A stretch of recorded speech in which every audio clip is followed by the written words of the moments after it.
What up? What up? Hello, everyone. Wow. This is sounds. I like turtles. Sounds. Turn me up. There we go. Now I'm back here. You know what? We're going to try a thing. This probably won't work, or at least not Happy work well. Sunday, everyone. Are you well? We hope you're well. We're certainly here. Certainly doing That's a our mood. best. Yeah. Sound off. Who's not dead? Uh, I'm not dead yeah. yet. What counts? Just a flesh wound. Appreciate that platinum reference. bugs. Appreciate all those references, actually. All right, cool. Sounds working for all of us. Welcome, Wanderers, to Records of the Realm. This is Darkness Arc, and this is our fabulous cast for said arc. We are going to pop on into it in just a few. Before we get started, there, up, down, left, right, A, B, start. Thank you, Churney. Thanks, Cody, for the game code. Super appreciate it. Yeah. We've unlocked our secret D&D session. Before we get started. Oh, we're not. So you've unlocked Darkness Arc after hours. Not yet. After hours. We got to get a specific spot for that. But before we go around and give ourselves our quick introduction, we appreciate if you could go down and check out PCRF, Palestine Children's Relief Fund. We super appreciate your support. We're at 350, which has gotten us a bunch of advantages, decent amount of disadvantages for rolls for the DMs, some player crits, 2 merch giveaways, and now Mel, also known as Meloette, now has to run a 3-shot Pirates campaign, specifically gay themed, I think. I don't know if we said it had to be, but knowing It's Mel, gay. it will be It's gay. either way. Like, it's gonna be Very either way. gay. It's undoubtedly going to be. So thank you for everyone who has donated so far. Please donate if you can, share if you can, but also come hang out with us if you want to come check out the Discord and just chill with us. But now we will do a quick round of intros and see if anyone's ready for a recap, because I'm so curious. But first, hi, I'm Vinny, or Vander, from Vander.vision. I do cosplay photography, videography, and I make TTRPG content, like you see here. Going to toss it up to Jay first. Hello, everyone. My name is Jay. I use they, them pronouns. You can find me on Jay the Gay Cosplays on Insta. I do a lot of cosplay from Critical Role, but am hoping to expand sometime soon. And I am just always happy to be here playing D&D with my friends. All right, over to Jocelyn. Hi, my name's Jocelyn. I use they, she pronouns. You can find me on most socials at the Tipsy Tiger. I run my own homebrew world based on fairy tales, folk tales, and mythology, as well as do a bunch of OC cosplay. And hello, I'm here haunting the halls of Records of the Realms. They brought this curse upon themselves. And I am playing Phelan Lorelia, your socially awkward, accidental hermit, gloomstalker, star elf ranger. Nice and short. A lot of work. Up to Lark. Hi, I'm Lark. I play Kelliat, the Drunken Fist Drow monk party boy man. And you can find me at Exalted Lark on most all platforms, but I am just really excited to be here today. We love that. Over to Joe. What's up, geeks? I'm Joe from New Age Geeks. You can find me at you can find me over on New Age Geeks, where I run some D&D games. We run a bunch of awesome shows, do some interviews and some other stuff. You can also catch me on New Age Cosplay, where I do some cosplay stuff. It's new, so check it out. And I play Malkith, the Fire Ganassi Grave Cleric, who's super awkward and can't wait to be weirdo. Love it. Over to Tech. Yeah, don't know how or why he ever does that and expects me to follow up. But what's up, everybody? Tech Frost, Jonas, you can call me whatever. At this point, I play Balmor Ruff, a Fractima Kenku rogue. So much. There's so much there. I can't wait to really show. You can find me on any of my socials at Tech Frost or on TikTok as the real Tech Frost, because Tech Frost was taken. I'm doing a little bit of everything from 3D animation to modeling to voice acting, game creation, and I'm also creating my own horror D&D one shot. There's so much that's going on. Feel free to come over and hang out with your boy. Yeah, and over to Zella. Hello, guys. I'm Crazella. My pronouns are she, her. Again, happy Pride because we are still in Pride Month. Yay! You guys can find me on most socials under Crazella or Crazella Creations. I am a full-time content creator and Twitch streamer. Um, right now, I am playing on my channel. Let's see, I'm playing Destiny 2 because they just dropped new content, and working on D&D content, technically TTRPG content. And I'm playing Aranea, favorite mom warlock. And I'm super, super, super excited to be here.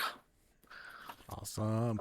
All right. Does anyone have notes from last time to do a recap, or should I just give what I remember?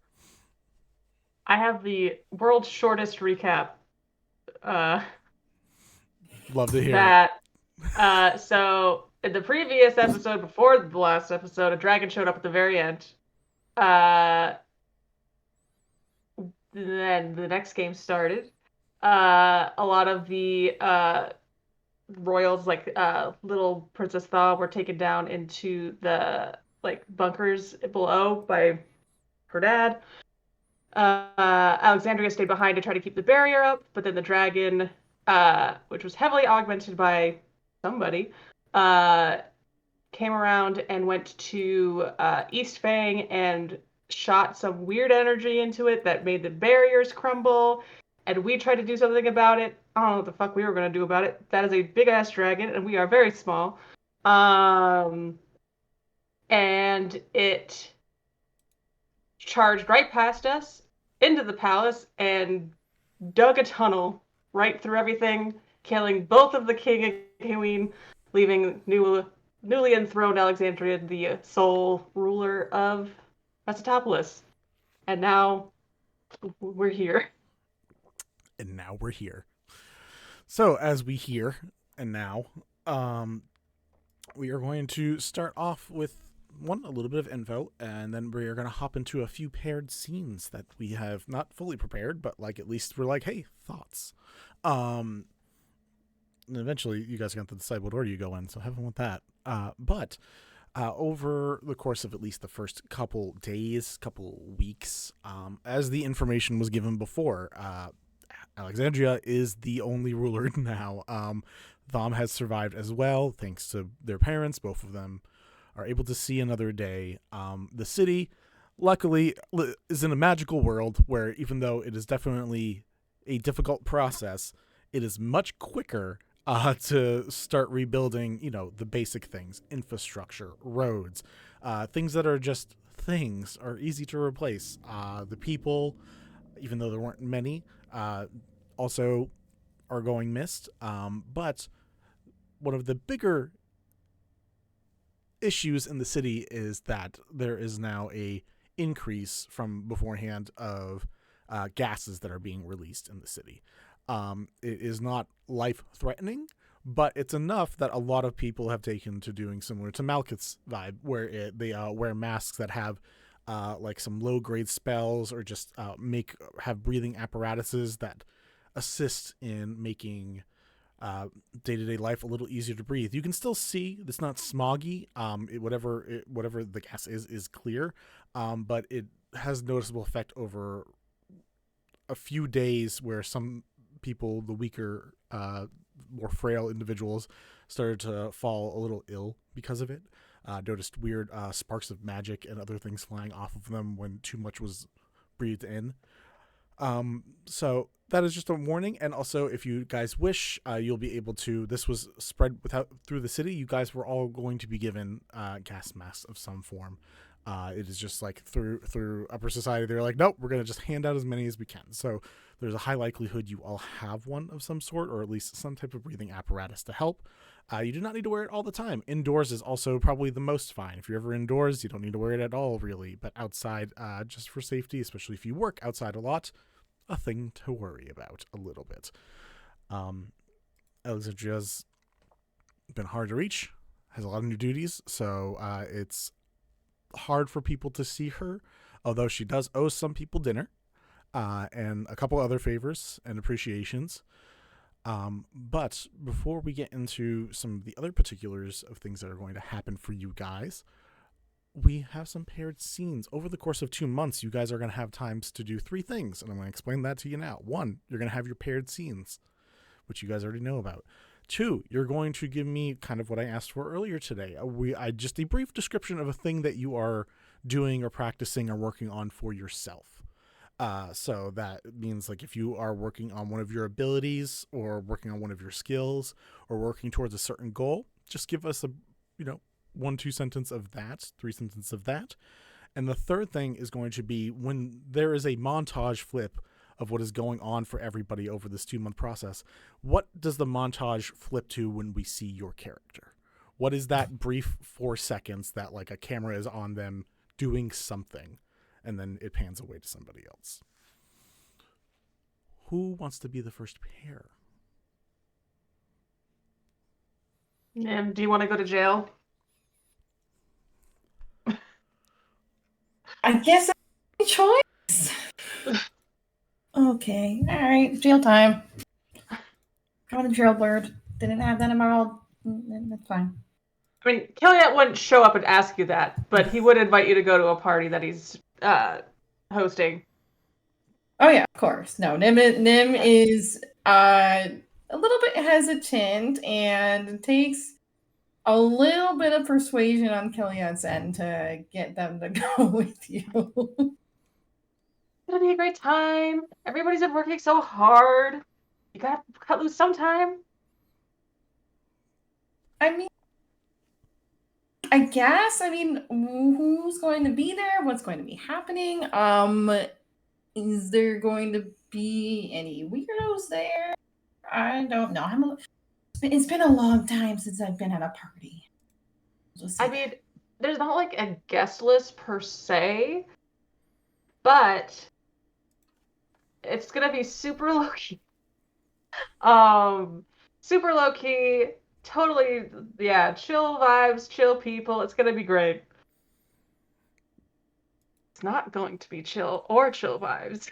I would like you to roll either a persuasion check or deception check, depending on how chill and low-key Kelliat actually thinks this party is going to be.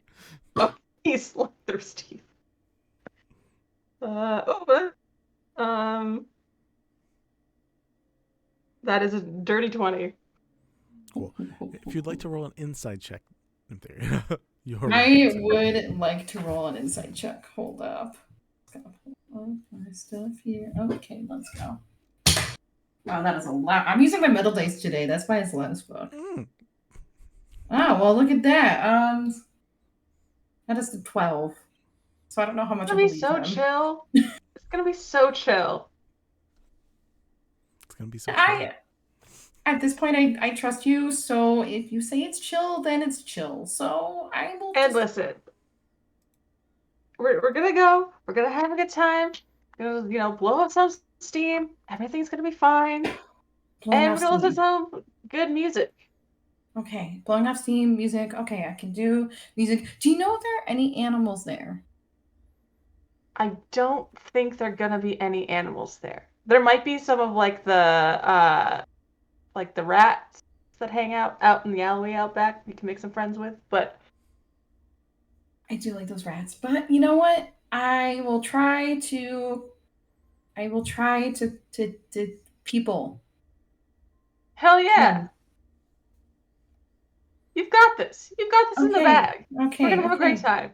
I don't know which bag you're referring to, but okay. Yeah, we can go. All right. Kelliat will explain what the metaphorical bag is as he brings it to this party. It is not chill. It looks quiet from the outside, maybe, but you can hear sort of like the loud music from the outside. Yeah. It isn't like a warehouse that got like half destroyed by the dragon that people just like haven't rebuilt yet, and so that everyone was like, all right, free game. And when you go inside, it is packed wall to wall with people, and all these like dancing lights, cantrips happening all over the place. Yeah,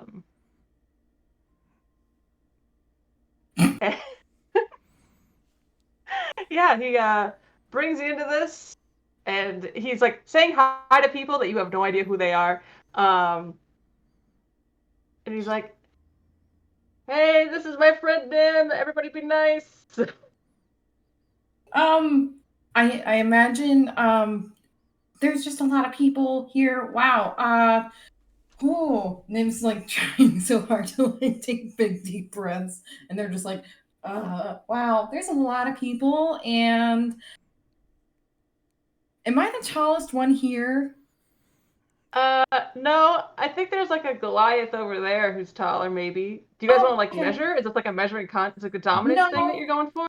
No, it's not. I just always feel like I stick out like a sore thumb, if you know what I mean. No, but sure. Is there anything I can drink or anything that maybe like yes. I, There's kind of, like, absolutely. take the edge off? Ooh. Kelliat pulls out his own supply. It's like in one of those like the thing, like the gourd with the top. You know the one. You've seen anime. Gourd? Yes, okay. And hands it to you, and he's like, "Yeah, this is way better than anything else you're gonna find here." Do I want to know what's in it, or do I just trust you and drink it and hope for the best? I mean, I will be drinking that also, so it's up to you. I can try to find you something else. I think there's like some, but everything else is gonna be like bottom shelf. Gross, icky stuff anyway. Yeah. Okay. This is like a monastery special, so I think you'll like it. Monasteries? Do I want to know what's in that or not really? I can't tell you what's in that because that is a trade secret. Against Nim's better judgment, and because she is so exhausted and just wants to do whatever, she takes what is the equivalent of a shot from this bottle. It is strong as fuck. It is kind of like almost gin-like, but not quite as herbally. Like there's definitely something like sweeter in there in like the mulling process or whatever. But there is that almost like piney like taste to it. This isn't bad. I don't know. I know, right? It's not bad. It'll knock you on your ass. I don't really feel it right now, but me. You won't. Maybe in a bit. Oh, well, it'll just sneak up on you. It sneaks up on you. Go ahead, Kelliat takes it back and we'll take a big old swig of it. Cool. It is a bumpin' party basically in this half decimated warehouse of Ashen Industrial that got totally. Yeah, hope you guys are enjoying the party times over here. This is what I get for having 4 different lights that I can just adjust at will. As the party goes on, Nymtheria, are you like taking shots at all regularly, or did you like one and done it? Like, I think I'm taking shots throughout. I'm just completely like, fuck it, fuck it. And now I'm feeling it a little bit. Think.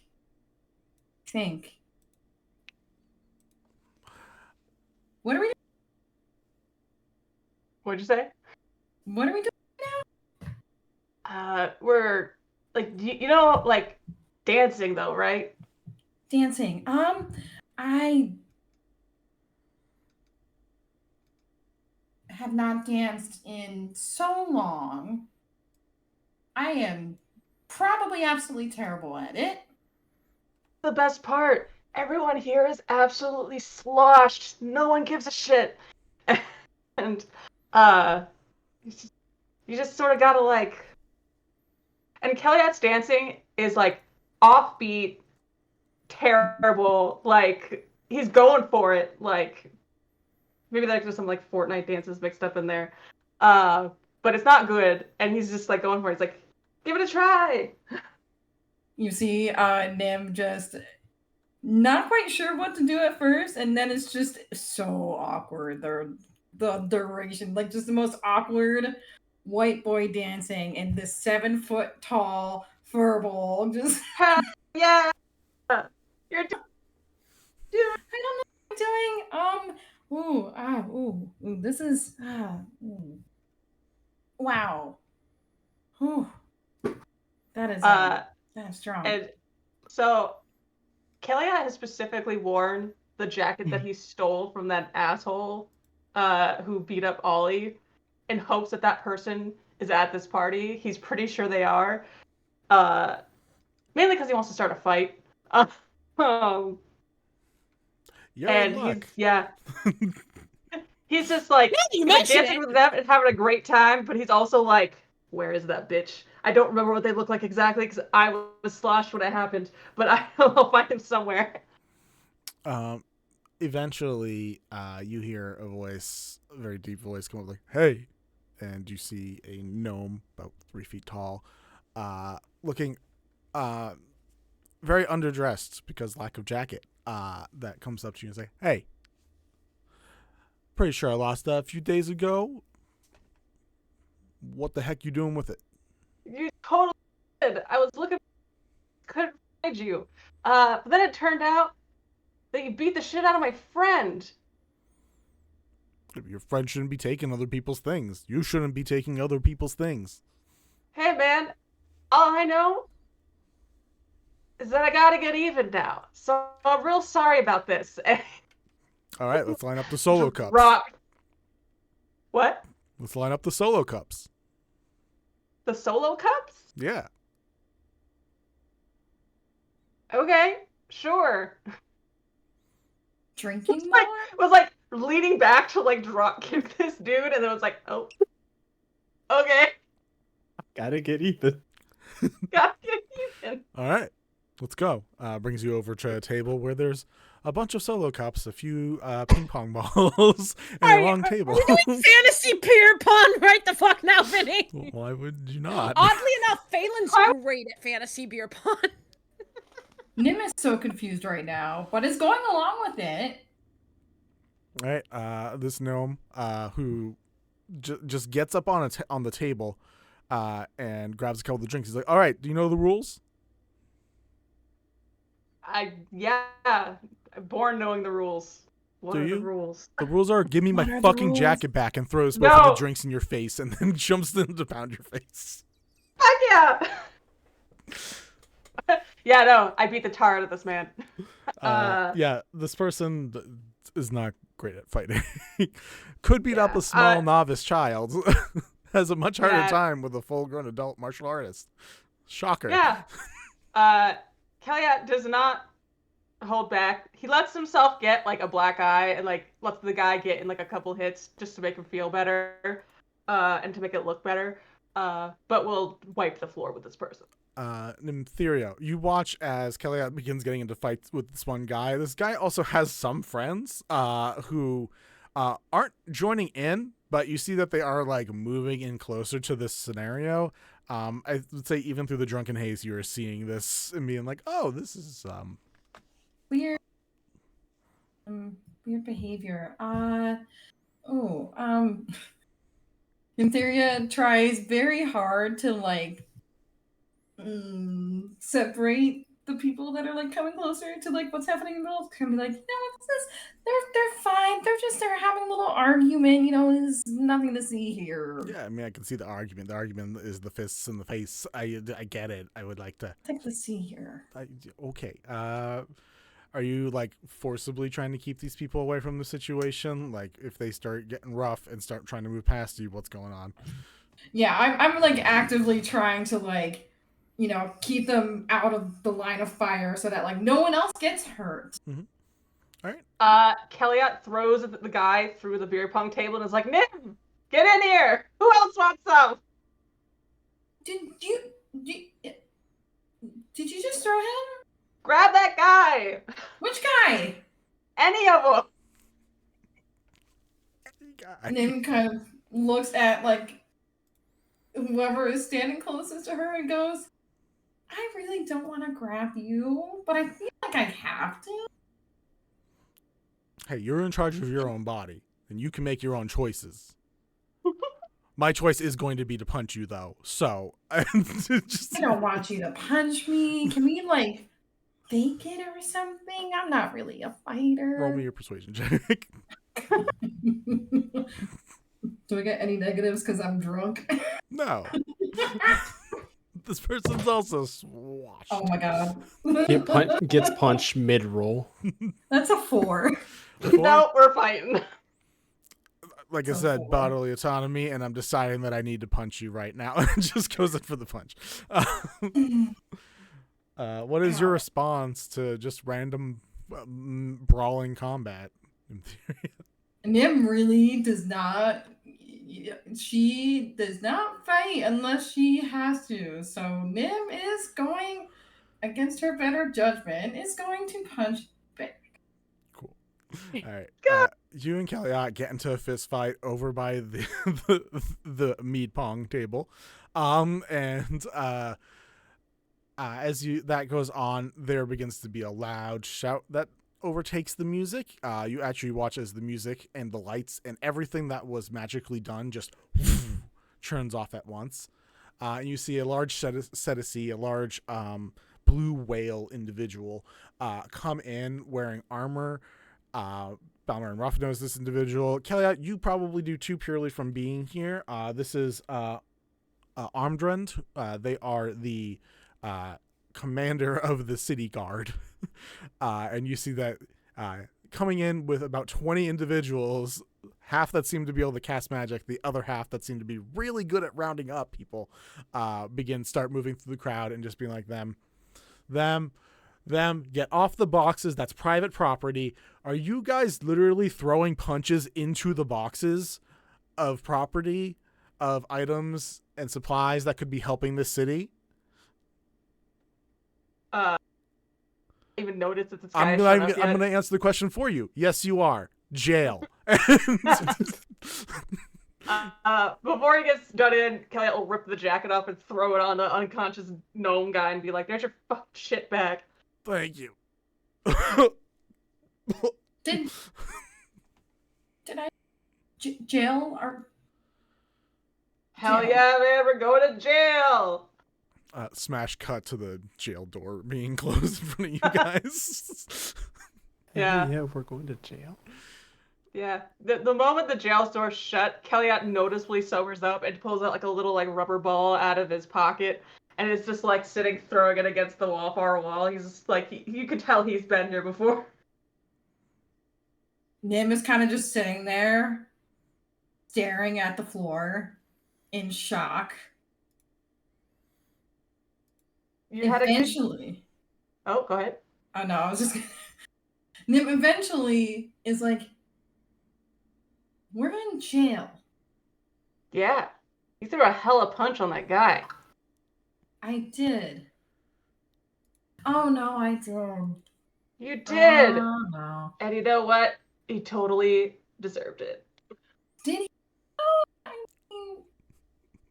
Yeah. Haven't you ever been in a fight before?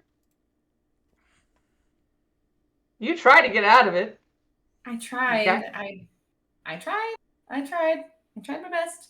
Haven't you ever been in like a sibling fight or something where there's like no rhyme or reason to it? You just fight like you hate each other for like an hour and then you're done and then you move on. If the cops hadn't shown up, we would have had drinks later. Who knows? Well, now that you mention it, yeah, no, it's been a long time since I've fought someone like that. My older brother, when we were kids, that's exactly the behavior that we did. And boy, were our parents not happy about it. Yeah, parents are worse than the cops when it comes to stuff like that. It's a disappointment card. Yeah. God forbid you bite your sister's ear like once. You bit your sister's ear. Listen, the competition was rough when we were kids. And she was always better and always a snothead about it. So yeah, she deserved to get her ear bit.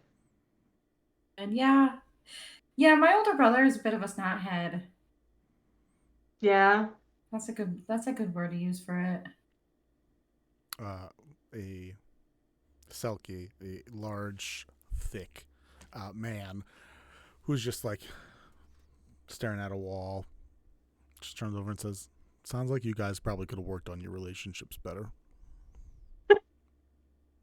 You're not really part of this conversation, but okay. They're in the same jail cell as me. I don't have a lot to do right now. Yeah. What are you in for? Partying. Same! And he pulls out his thing that just, like he miraculously didn't get confiscated. He's like, wanna keep it going? No, I think this was enough for tonight. Oh. Definitely enough. Downer, man. Alright. Big sigh. Any final words between you two before we pop on to another little Mo? I mean, did you ever have a better relationship with your sister after that, or did it kind of go back to No. fighting and other stuff? I know. Once Mom and Dad dropped me off at the monastery, it was kind of game over for anything on that front. But what about you? Did you guys ever stop fighting, or? I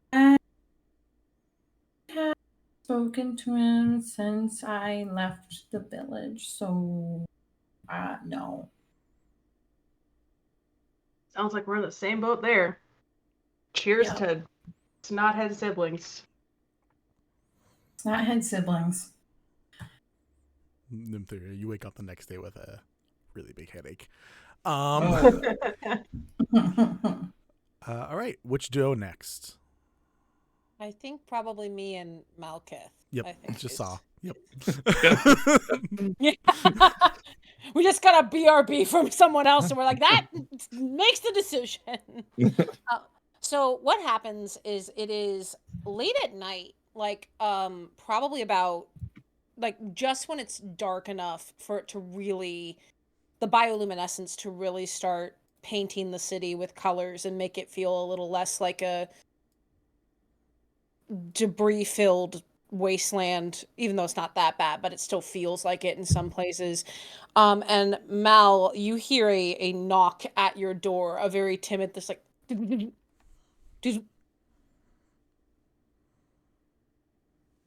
Hello? hi, it's Phelan. You busy right now? Kind of just open the door a crack, and he's still wearing his mask as he opens the door. Can I, did you need help with something? I hadn't really gotten to see you much since, Giant Dragon. I wanted to know if you wanted to go on, like, a night walk with me. Oh, okay. I could do that. You're good with the dark, right? Because I heard a rumor that you're scared of the dark. It's not scared. I mean, who really likes the dark? I do. Come on, I'll show you my favorite place that I found. Just produce flame on my finger and just start walking. I kind of weave through the city, and one thing that I've been doing a lot is just scoping out and mapping out all of the city and even slightly beyond it. And Vinny, with your permission, I would have liked to find like some kind of really pretty, like almost bioluminescent getaway, kind of maybe higher up. I don't know if there was a place like that that they would have found. The three best spots would be either on the raises where the towers that were holding the gleam fangs are. Mhm. There could be alcoves around there. There could be, if you decide to climb up into the fangs, the crystal fangs, up there, or along any parts of the wall, like a pumice stone, there could be alcoves all over. It is like a Sure. half mile each way that you would have to like swim, but like between two casters, I think you could get there. I think the first option. So we end up, kind of getting a look at the sickly looking fang that looks so different, but there's all this bioluminescence, and you realize that I have a picnic basket over my arm. I brought baked goods. I know you like the honey lavender ones, right? Yeah. Is this a date? Is that what people do on dates? I think so. I don't really know. I've never quite been on one, so I just figured I'd Neither ask. have I. I don't know. Do you want it to be? I don't know. Okay, we'll have a scone then, I guess. The most awkward moment. I did this on purpose, by the way. I did absolutely have Phelan accidentally invite Mal on a date. That is 100% what is happening. And she's also like, I mean, also to be fair, I've never actually seen your face. That's yeah. I don't like showing people my face Why not? because I don't like people looking at my face. It's kind of just subconsciously touches this mask. Okay. If you don't want to talk about it, I won't bug you about it. I'm sorry if this is awkward. We can go back if you want. I didn't mean to make it weird. I mean it's awkward. But I mean we're here already, so just I mostly ride it just out. I mostly just wanted, because I don't get to see you as much as everyone else. I see a lot of Nea. Balmor, I think, watches Ruff and me when we hang out. He thinks he's being really subtle, but I swear I see him staring from the bushes. Kelliat takes me to parties and tries to get me to drink, and I don't. And Nim and I have talked, but I haven't really gotten to see you at all, which is the reason I asked if you wanted to do this, and now I'm regretting all of my choices. Yeah. That's fair.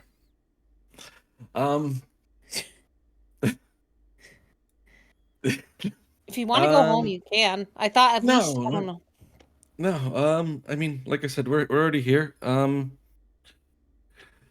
I pull out so- the best scone you've ever seen in your life.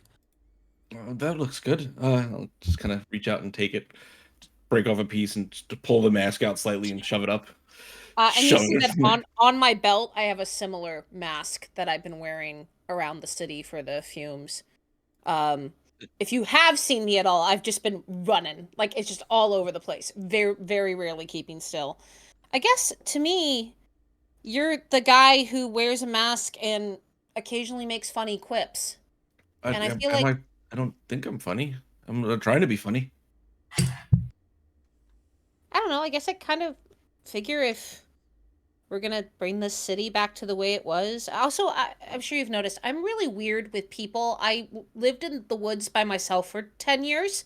I didn't really mean to live in the woods by myself for 10 years, but I kind of forgot how to people.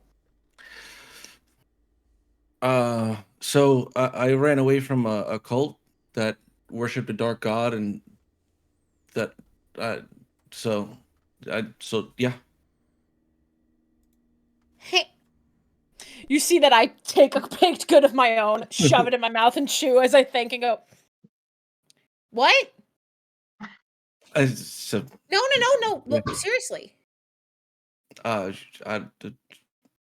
don't know. It's the way I thought that's how it was, and then I came out, and now I know that's not. But it was really weird there, so it's kind of a lot of pressure to Is worship it a dark more or god. less weird than this very awkward not date, but maybe a date? Close. They're pretty close to each other. They're right there, right there. Wow, next to each same other. level as a death cult. Thanks. Yeah, it's doing good. Doing good. Rough. Okay. Fun story. So why does Balmor look at you like you murdered a bunch of people? I think Balmor thinks I did something like that. I'm not stupid. I know what people say about me. And I think there's That a really you- not looking for the rumor that you have about me. Let's go. That you don't like Haver? Oh no, that's true. Why don't you like Haver? I don't even... Who is Haver? Haver does a lot of work with weapons and battle, and he just kind of rubs me the wrong way. It's probably not entirely fair on my part. Well, who cares about that? Fuck him. No, Balmor thinks I murdered my twin. I'm pretty sure. Did you?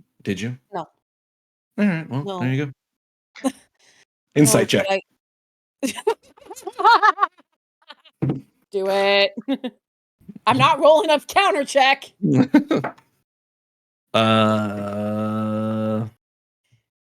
That is. Where the hell's insight? There it is. That's a 17. She's they're absolutely not lying. Alright. I didn't exactly do a good thing though. It wasn't on purpose. She's really sick. My entire town is. Just you see him just adjust his mask. I'm not sick. How sure? Well, I didn't start developing horrendous purple sores, so I think I'm on the right track. It's fair. It's a I mean, I've got the pretty good, I gesture to sign. the I gesture to the white constellation freckles and go, I mean, I have these, but that's just part of the whole star elf thing. All right. Oh, I feel like that's a pretty good sign. But no, Balmor, I think I need to talk to him because I think he thinks I want to hurt Ruff. Well, I think Balmor and Ruff are not as honest as they say either, so Why do you say that? well, there's just I've seen things looking at them at night. I watch them at night, you see. And you say I'm the awkward one? Really? Really?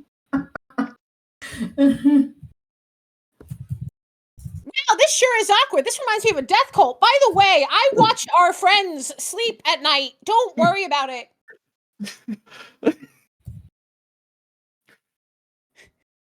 I mean, you gotta be, I don't know. You can't be too careful. Anyways, Who knows? I'm secretly a murderer, I guess.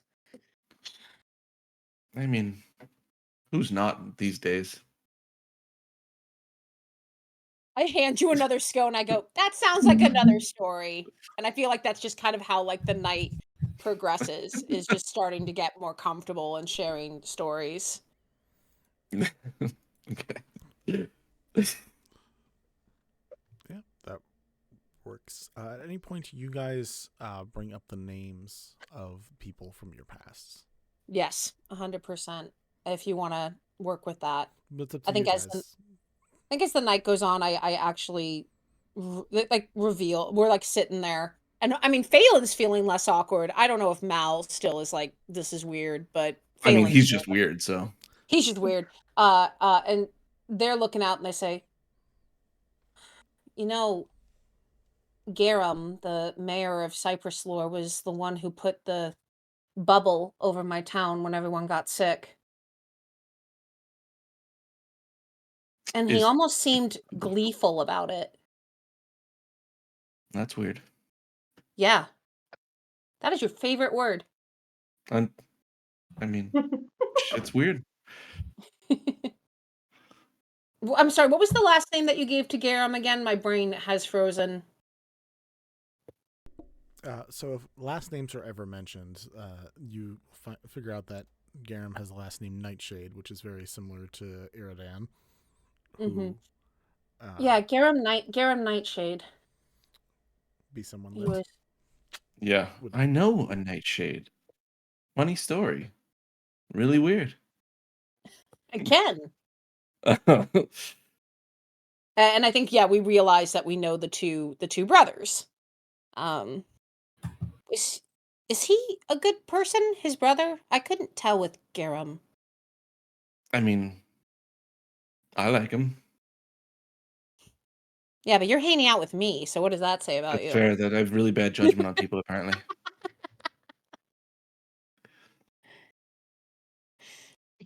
Oh, so much for giving you more scones. What are you eating over there? Me? Yeah, you. No, the other person who's sitting with us. And I just eyes at the grave to my right. Fuck. Roll me My. Oh no. Oh no. 13. It's just air. Okay. Phelan kind of does the awkward, like, "Oh, right, of course you're talking to me. I'm a silly." Well, there's it's almonds and a little bit of cinnamon. It's like a croissant. It reminds me a lot of what my moms used to make. Both of them were pretty good at cooking and baking, so it kind of reminds me of home. I haven't been back to Cypress Lore since, I accidentally brought a plague on my entire town. So I could see that being a good reason to stay away.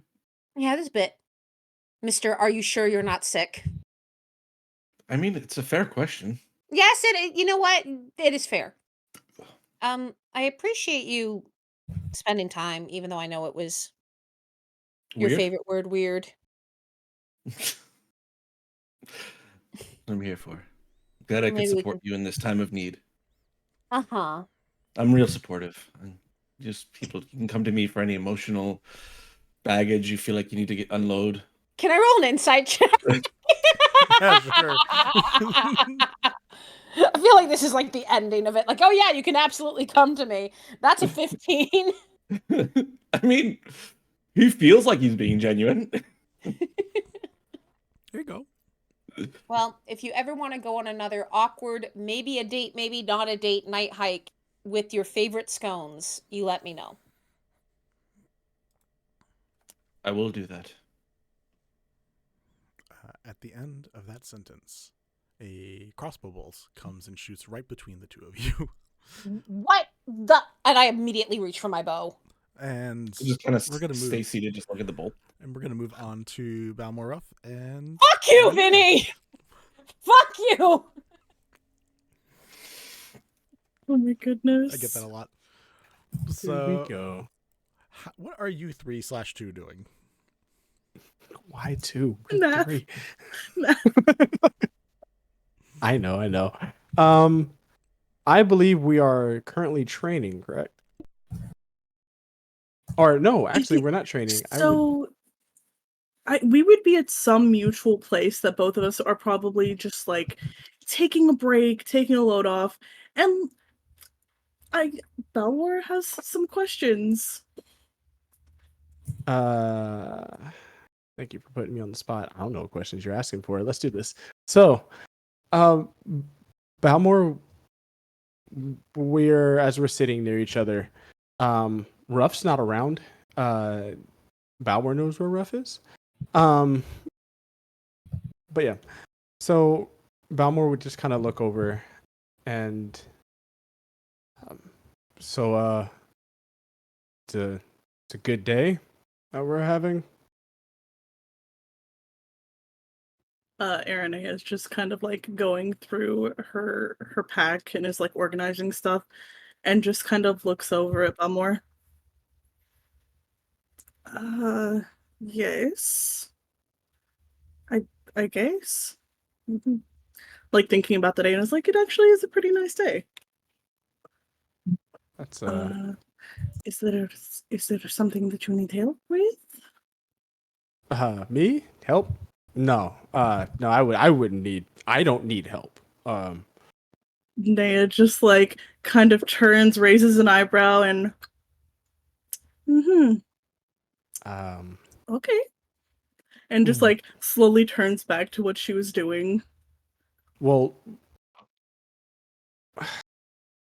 okay, so Ruff's been doing some things, and I don't know how she's doing them, and it's starting to bother me a little bit. Naya just kind of turns. Is this like a birds and the bees kind of talk, or like?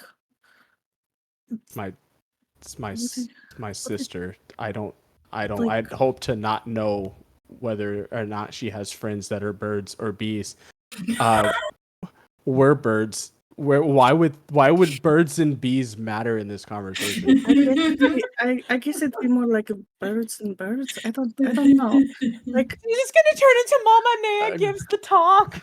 Again, we're birds. Why would birds and birds matter? I don't know. What do you need, darling? Yeah, maybe we're talking about different things. You're talking about species. She's doing magic. It's not something that we've ever done Wait. before. Wait, you guys don't already have magic? I mean, kind of like a trick here and there, but what she's doing now is things I've never seen either one of us do before. Wait, I watched her grab a child that was running to its mom and drag it up a building. wait. She brought the kid back, but it's just adding on to things that she's already been doing. What do you mean, drag it up a building? What do you mean that she dragged it up a building? Well, she drug it up there with like a lightning rope of some kind, and like it just like whipped it out, and the kid was running, and we later found out the kid stole something from someone, and that's why she did it. But Did she use a lightning lord to drag a child up a building? I was nervous because the kid screamed the moment that it got up the building, and like it had like spiky hair, but like Wait. First of all, 2 months ago, we were fighting a dragon, and you guys didn't have magic? No, we just had the birds and the birds, as you would put it. But yeah, it was us. Goodness. Wait, so you just had the powers manifesting. Wait, what is it, both of you or just one of you? Well, I mean, I haven't tried to do anything, but I've seen her do quite a bit. Okay, Also, well, we're going to go try now. Because Ruff isn't here and you are, so you're going to go try magic now. And we're going to learn about magic.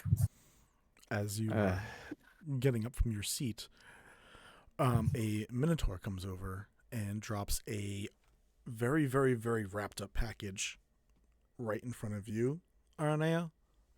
Looks over to you, and you can see has a eye identical to yours, and says, "By the fountains, 4 o'clock. Look for a pecorant," and then walks away. No, not right now. For fuck's sake, for the love of God. What? As like she just like looks up and stares. Right now?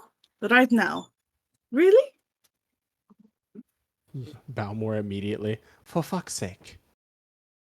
I mean, sorry, that happens sometimes. You know what? That's none of my business. Do you need help carrying it?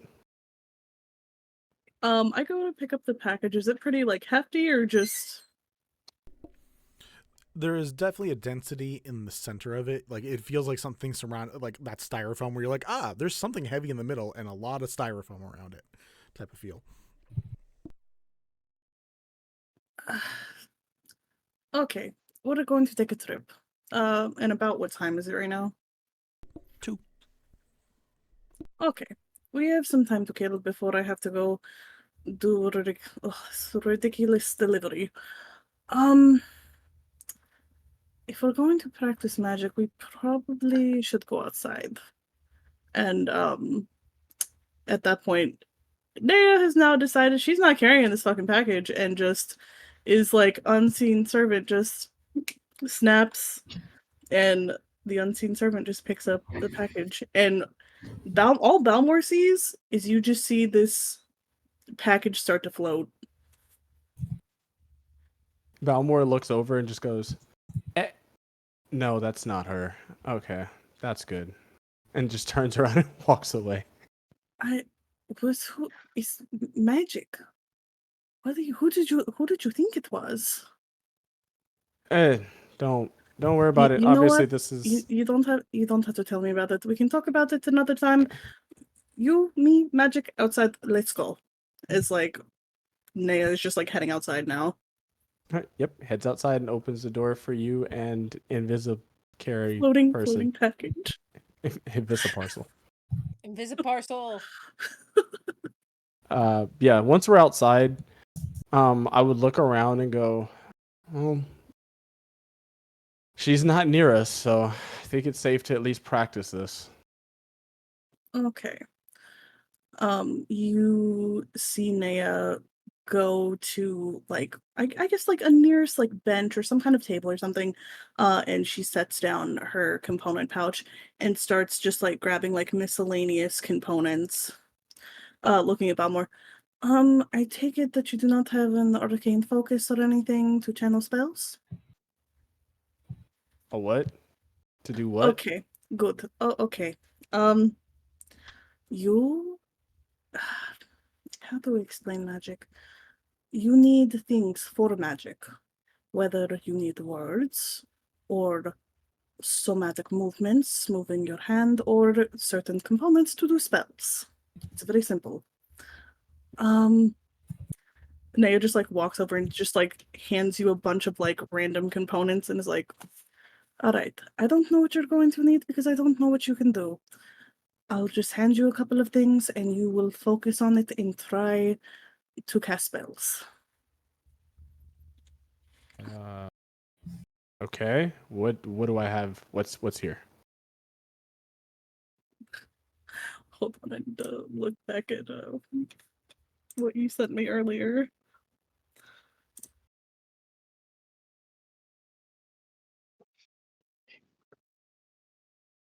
What's the actual components listed under one of your spells? A bit of phosphorus. Okay.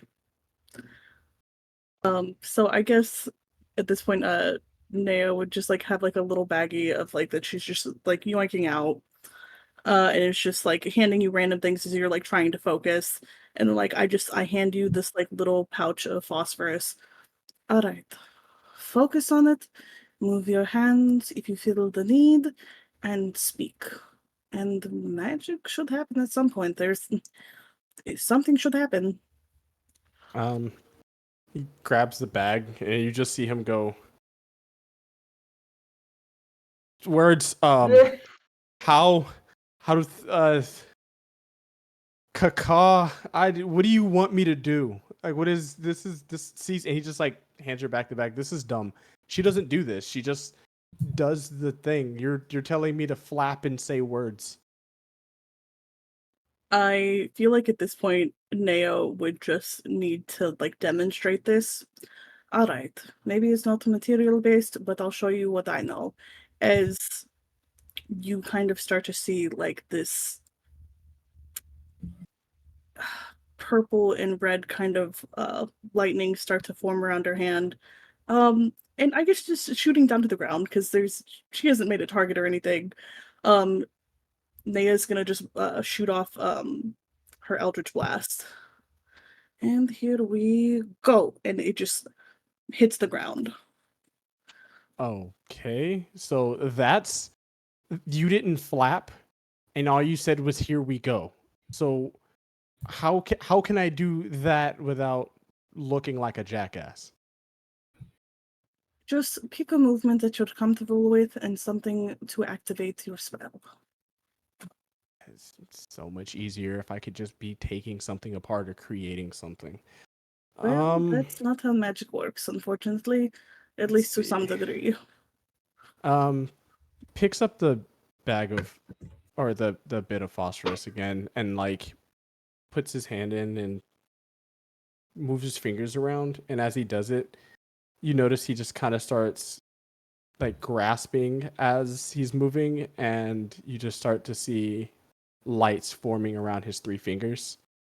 And then he opens his hand, and four balls of light float up from his hand.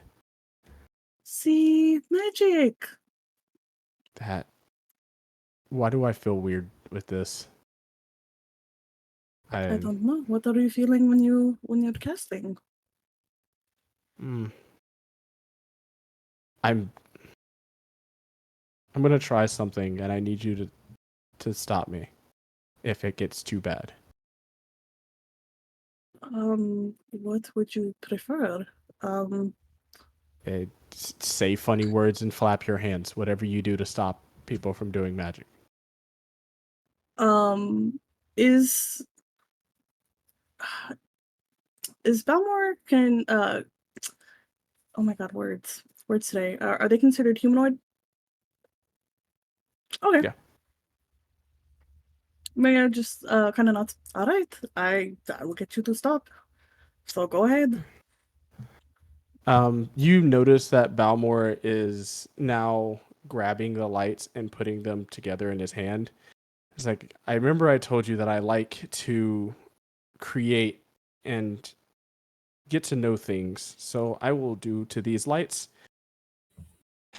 what I would like to do, just kind of in general. And he starts smashing them together. It's like, hopefully this comes out right. And he opens his eyes. And as he opens his hands, you see, well, you actually would know exactly what this is. This is a medium-sized Paragon Wait, hold. made of light.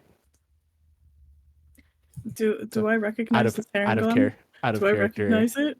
Yeah, out of character. The I can make a medium-sized humanoid form with the lights. That's kind of the. That's But yeah, cute. I love but yeah, that. it's about a little bit smaller than I am. Light Paragon Bunky. Oh, Bunky.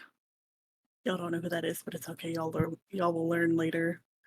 I know who that is. I Yeah. hope they won't learn later. What are you saying that? Who knows? But yeah, it's Bunky just kind of like standing right next to me, like looking up at me in light form. Oh. Naya's just kind of sitting there, like monitoring you, like, I don't know why you needed me to watch you. It's just magic. I don't It's know. fine.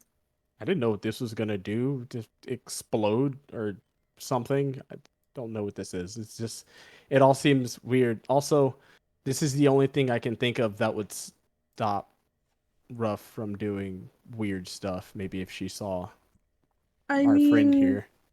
if you ever need me to, like, cast, like, a holy person or something on her, like, Don't ever cast spells on my sister. okay. If you ever need Please. me to, though, just let me know. Thank you.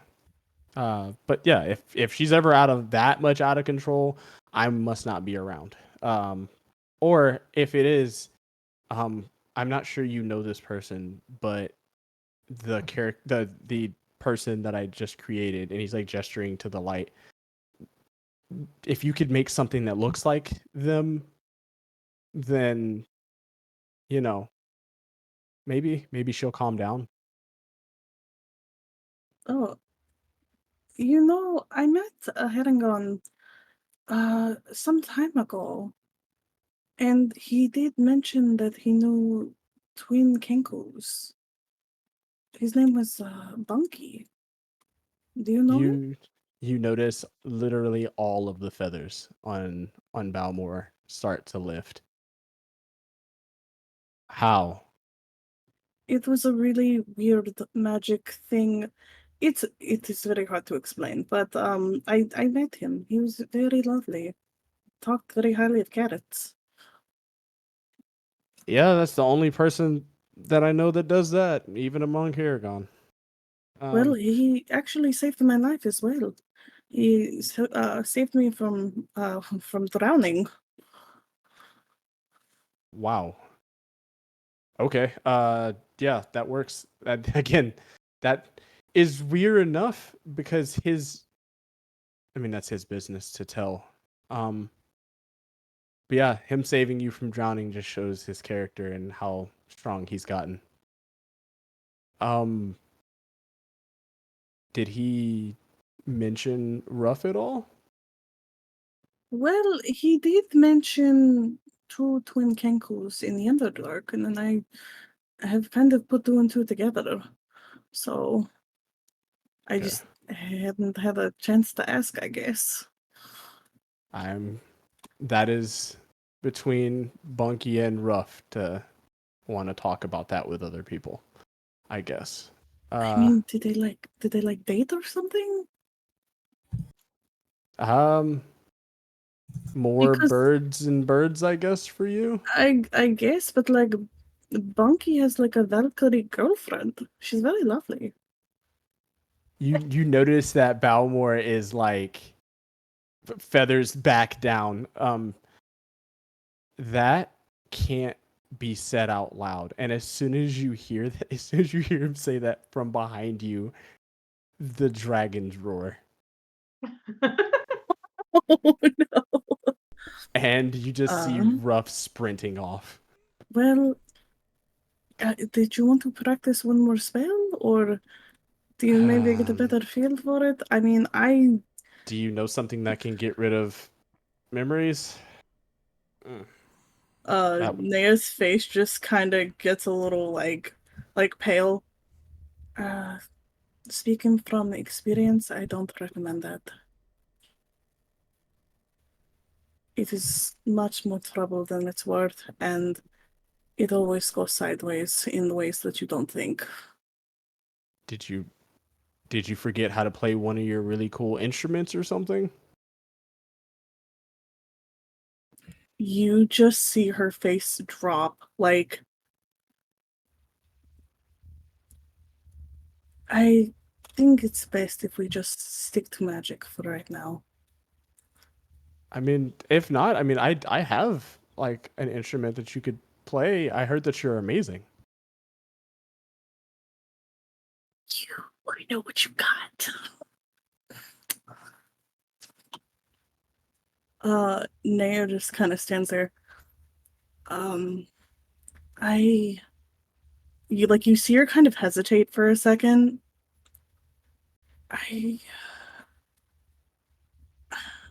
You don't have to if you don't want to. I'm not forcing you, but it's not so much. I can't. It is something to do with my pact. It's difficult to explain. The music doesn't hold a place in my heart anymore. And I don't hear it like you would. Oh. Okay. It's not that I couldn't play, I probably could, but I haven't picked up an instrument in a very long time, and I don't think it would feel the same. Then I'm...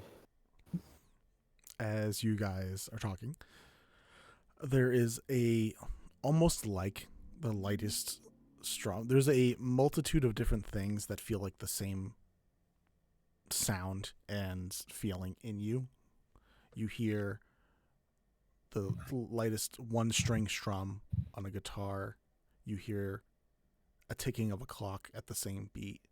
You hear a thrum of something stepping on a spider web to the same beat. And it just cycles between these feelings inside, not in your head, not what you're hearing, just like internally. And eventually, after a moment of that, you realize it's 4:00. Oh shit. I need to leave. As Naya just is quickly grabbing the package that Minotaur delivered earlier. Come visit me later if you need to practice more magic, but I have to go deliver this now. Oh, that's perfectly fine. I'll go see what Ruff is up to. You just see Naya just like book it, and she's like booking it over to the fountain.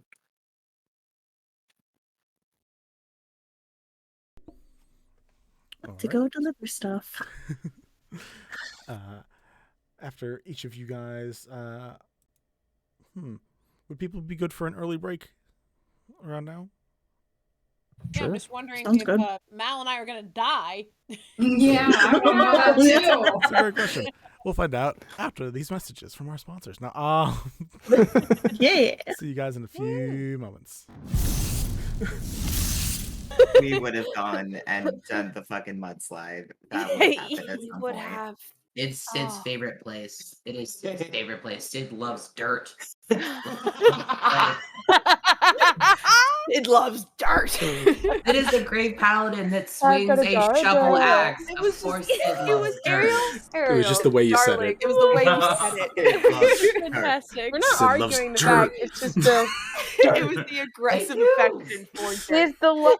You have a question. Is the love for dirt greater than the love they have for Yvette, because I don't think we've ever heard them talk about Yvette like that. It's like, I love you, and then I love dirt.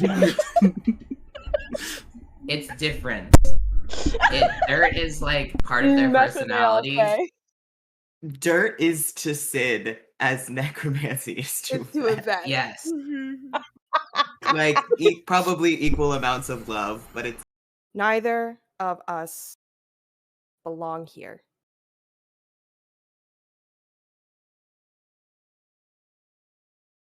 And that's it.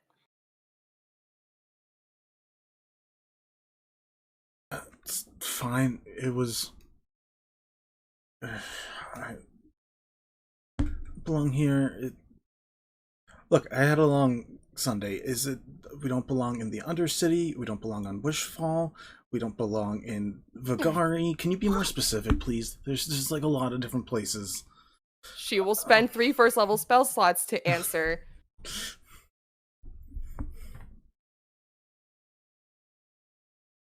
I'm gonna kill you, At least Vinny. you're about to get your rest. Yeah, no, thank fuck. How's your day going? Good.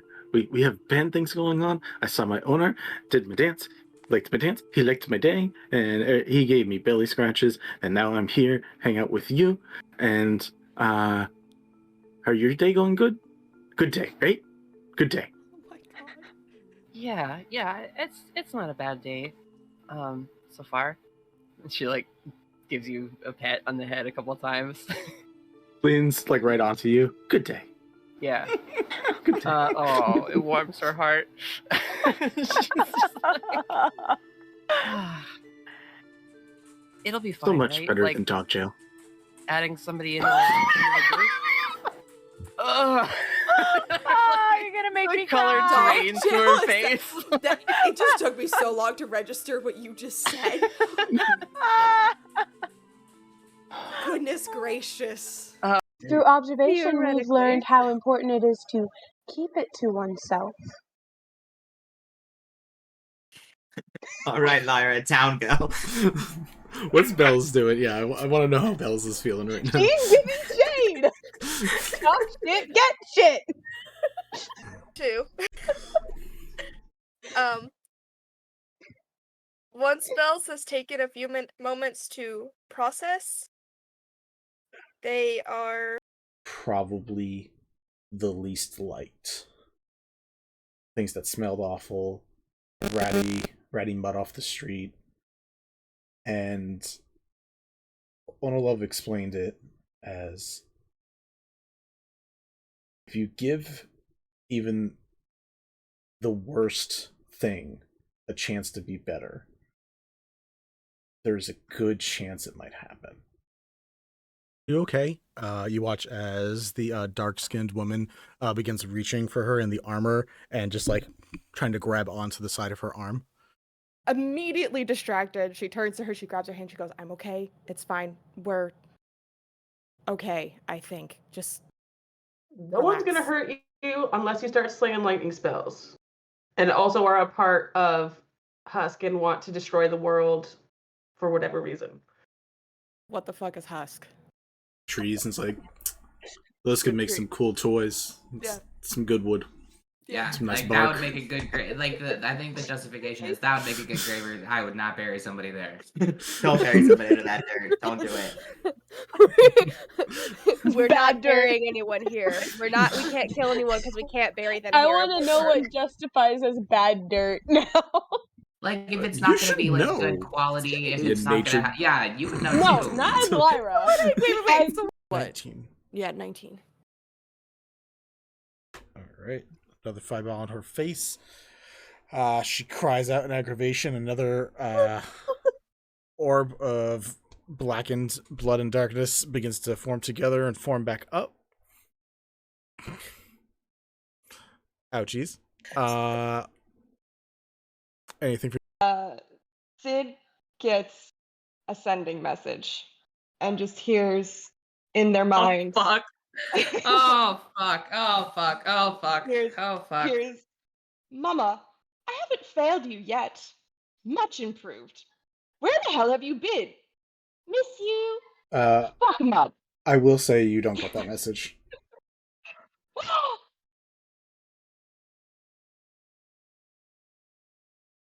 What? What? You're not playing that character right now. You don't know what's going on.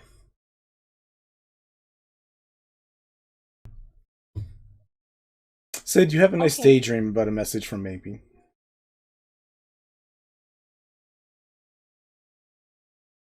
Oof. Minnie. Ow. Vincent, the fuck? First of all, the Ivory Queen has some ways to get us out of the city. From here, that might be easier to get to than the greenhouse, especially considering how far the greenhouse is from us, and the fact that we neglected to remember that the city sells watermelon that lets you see through invisibility and disguise self. So... I'm sorry, what? Yeah, there's magical fruit. It's kind of normal now, so I kind of forgot to think about it. But there's magic fruit that makes you do all wonder of things. It's really, really fun. But one of those is see basically into the ethereal plane. I can't fucking wait to leave this place. What the fuck is this fucking hellscape? But it's so where you've got interesting. weird ass magic fruit. No, Funny you're shit. good. It's funny as shit. It hurts now. Yeah, full stress to full laughter does that. I'm gonna mute now. I'll be right back. You go to your thing. Smartass. That doesn't count I know as a it, but solution like of it. here, this is got multiple. That doesn't. This is such a problem tonight. Fuck. Anyway, the problem is it's because Ken keeps talking. I guess I'll just shut the fuck up. I guess I'll Just do like your fuck bliss up. voice for Kid instead or something. Just use a different No, voice. it's fine. It's fine. Which bliss voice is the question? Is one of them Southern? No. Visual, very hard set expressions, curly, slightly auburn reddish hair. Emanates an aura or an energy around her that is frightening. Hate this. I hate this so much. Carries a shield with a face on it. No! No! No! No! No! No! Vinny, no! Vinny, no! So I'm so sorry that you guys have no clue, but also I'm so glad you have no clue because you would also be equally as angry. I'm so happy that the wedding happened, so I don't have to deal with this melon person. this melon person. Oh, I would have smacked you. I would have been like, "Hey, bud, come here, give me a hug." Smack upside the head. How fucking dare you? I mean, I now live like because I'm not sure I understand. Is she acting good because she thinks acting good is going to keep everybody together, or is she just acting good because she got it all out of her system the night before? She got most of it out of her system, so she's mellowed out. Okay, that's all I was asking. Mellowette? Like just a little mellow? A small mellow? She's mellowed. You had to see that coming. I'm hanging up now. Hi, Mel. Walking through the entranceway is Maybe, Solara, Ara, Chiv, and you see a young boy with familiar hair and eyes. Motherfucker. With an Oh, adult gosh. old gentleman with short gray hair. There we go. The whole gang's back together. And that's where we're going to end this session. Oh my god. You'd be kind of zombie Valley? walking a little. Like real slow walk up. Hi. Yeah. Nixie? Yeah, Valley, Yes. you turn and see Nixie in this glorious, bubbly appearance, standing in front of you, maybe looking a little stiff and awkward and unsure of what to do. Correct me if I'm wrong, Nixie. Yeah, no, you're absolutely correct. Yeah, looking very confused. So when were you gonna tell me that the rest of you were this thing that I've been running from for the last like Okay. 2 years? Okay, 1, to be fair, we didn't know you were running. 2, we haven't told anyone, not even my siblings know. And 3, are you okay? I'm blue now! And as that, we hear another horrible shriek from the quad. We will Boba deal goes- with the blue thing later. It'll go away. Yeah. Boba says, we can talk about this later. We really need to get going. I still think we should put in the fine print that, may induce death later on if you don't come up with the good catchphrase and transform properly. All right, I'm coming around on this. That's what I heard from our first meeting. So, Must be okay I'm all with for hair it. color changes, and sometimes skin tone color changes, and sometimes physical species changes as well. We don't know. What if you pull the dog card and someone turns into a dog? Okay, I'm back in. That's gonna be confusing. I mean, there's people.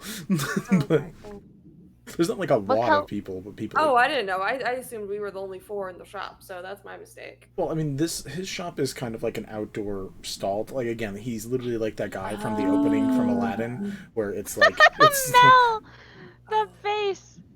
My I want mistake. that. I want that face as our new group chat. no. Please no. It's happening. Seriously, meme. I mean, not to be a person of a singular track mind, but that's the way that kid wants to go, is just down that one tunnel instead of splaying out into these other ones. We can always check them on our way back, but Did you just make a one-track mind joke? yes, I did. Fuck off. God. Awful. Fen Listen. meows an annoyance. I give him scritches. George just happy to be alive. Yeah, George is just hanging out, just George is trotting just along. doing his Goes up to best. Sid, hoping for some pets. Oh yeah, Been a gets, minute. Sid just picks him up and he's like, "Oh, hi, buddy." Oh my god. If you do that, Buzz is gonna stand up and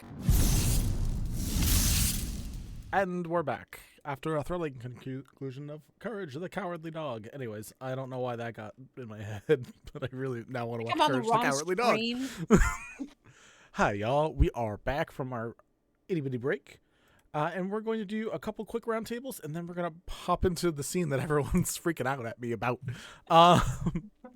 So first, ignoring the one thing that's happening there, you guys had 2 whole months to be doing things.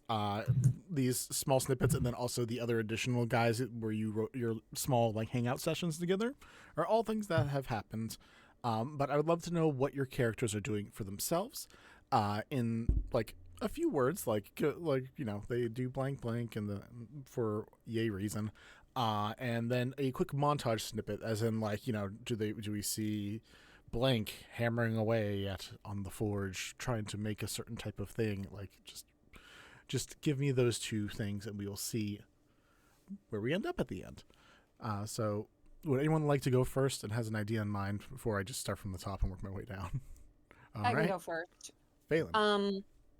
Phelan has particularly been working on mapping every inch and corner of the city and the surrounding areas so that they never feel like they are surprised by something like what happened ever again, and that they can be the surprise, which is tying in directly. Phelan is become a Gloomstalker Ranger. And also helping out Aranea, basically the big goal of getting to know the area's people and the area itself. In a montage, you would see them constantly running all over the city doing errands, sometimes with the gas mask on, sometimes not, but always trying their best to keep a smile on their face.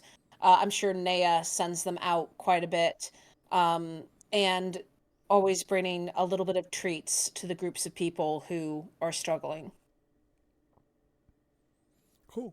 And the second part there was the montage of you handing Yeah, out treats so and the stuff? running around was the montage. Was basically running down the street with a basket or a bag over their arm. Perfect. Who next? You go next. All right, Milkith.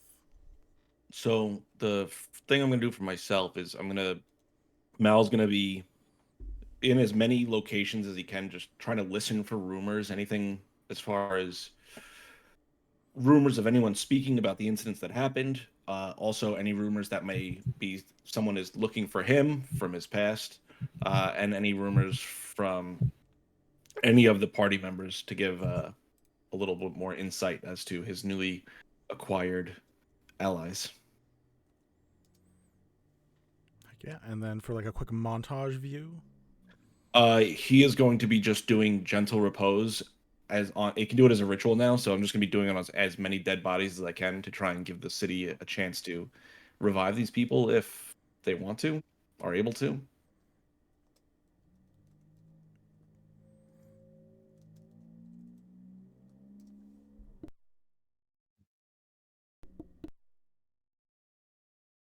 Hello. There you go. Perfect. Awesome. Hello. Thank you, Malkith. All right. Who is next? I can go. Kelliat. So I think for himself, Kelliat kind of dives into like the Drunken Fist training a little more.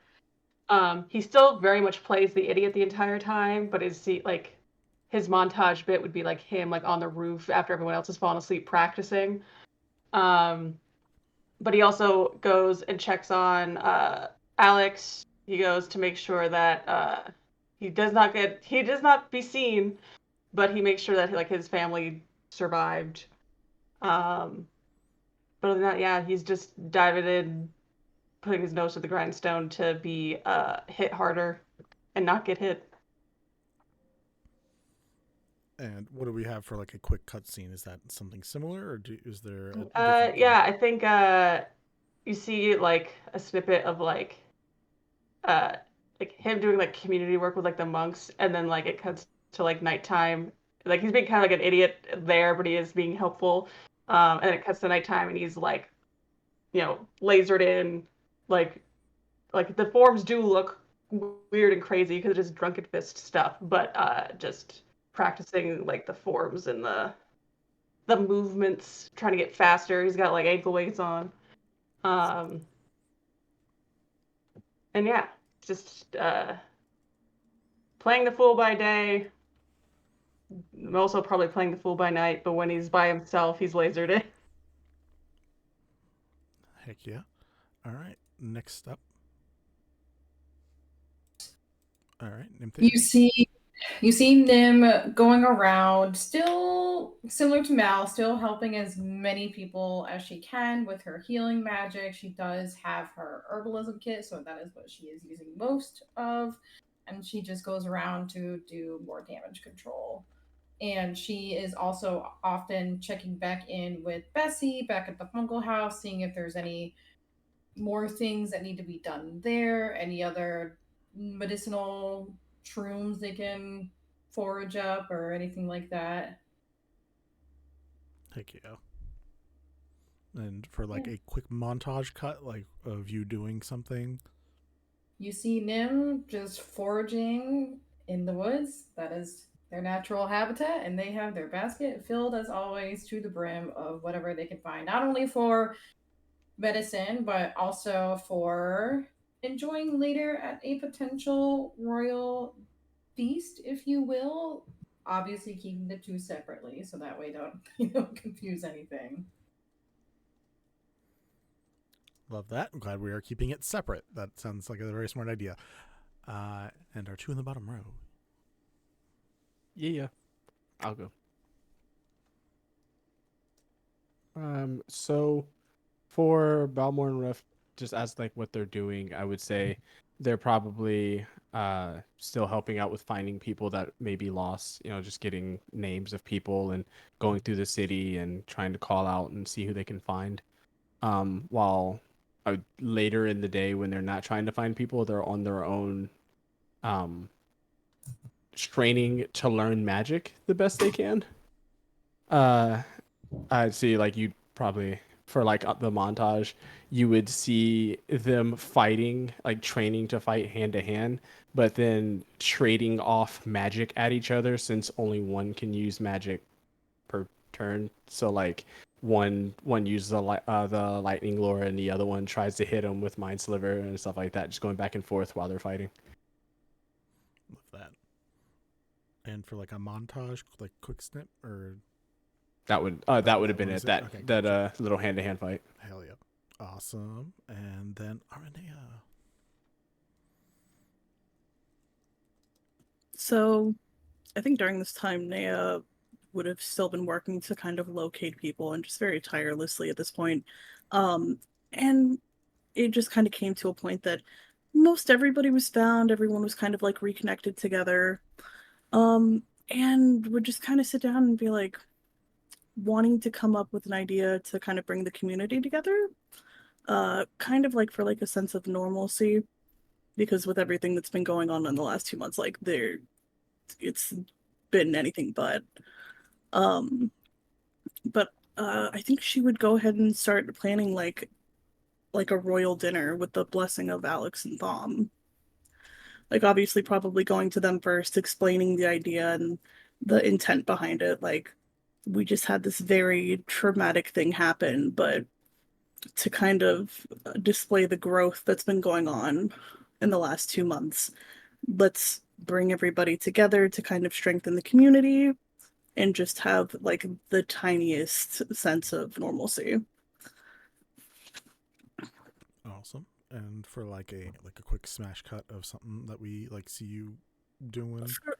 For like a montage, Nea would be obviously going to Alex and Thom first, explaining everything, and then after hopefully getting their blessing, going door to door, talking to like Nim and Bessie and Daisy and just people within the community that would be able to like provide like food or different things for this event, for like a royal dinner, which would be like the first big event since everything happened. Cool. So each of you guys can either, based on the things that I heard, I'm giving you guys these things, so you're just gonna have to accept my choices, are going to be able to either gain a proficiency in a skill or turn a proficiency into an expertise, depending on what it is for this. For Phelan, we are going to give you nature, whether that is proficiency or expertise. Malkith, for listening on rumors, we're going to give you perception, so either proficiency or double it to expertise. For Kel, athletics or acrobatics. I will let you choose in that situation. It sounds like athletics, but I will leave the judgment to you. For Nim, I'm going to be giving you survival, because you are out foraging for a lot of goods. Balmor Ruff, you're going to get arcana proficiency or expertise, depending on what you already have. What if I'm already expertise in arcana? Then that was what I thought was going to have a problem. I will say investigation for your searching for individuals. So those are my 2 expertise. Are they? Perfect. Of course it is. Of course. Stealth? I'll allow stealth. Don't shake your head. I'll allow stealth. Yeah. How dare you? Doesn't fit exactly, but fits enough that I think that'll work. And then persuasion, if you don't already have expertise in that. I don't, so cool. Yay. So there you go. In addition to that, over the course of time, whether it's by arrow or a nice letter sent to you, you each receive a missive from an individual of some sort. Nim, the healer of Helm's House of Worship, Helm being a god of like keeping an eye on things, it's fairly lawful, sends you regards and thank you for all of the healing you've done and the help that you've been giving to the people, as they, being a healer, could not do it alone and appreciate your help. You are also sent a thing called a sap chew. For those who don't know what sap chews are, those were basically trees that were made from sap in some form. It's basically old-fashioned gum. So you are sent a collection of sap chew, a full dozen. Aranea, you are sent a missive from Canarin, the Grand Master that you helped and assisted with guiding people during the whole experience. There is a heartfelt thanks as his old bones just couldn't quite keep up with keeping everybody moving, but very much appreciates it because every life there mattered, and sends you a half dozen smelling salts to help you keep yourself and any of your friends up when things get rough. Kelliat, that would have been a clever lead-in right to Ruff, wouldn't it? But I didn't use it. Yeah.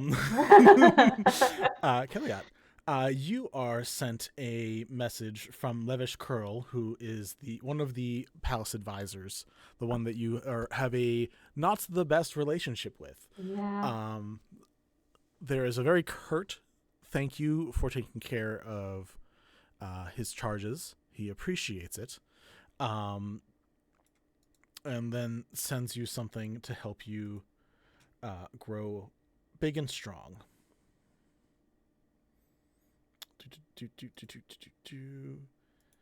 It's a box of Wheaties. It's a dragon's beard. A nice treat of dragon's beard. Malkith, you are sent a gift basket of a specific treat. Of they can be shaped like dicks. I'll allow it. We don't know what Malkith prefers. That's fine. Bag of dicks. You are sent a gift basket from a pair of owners called Jarashara. They are the owners of the general store and the specific store.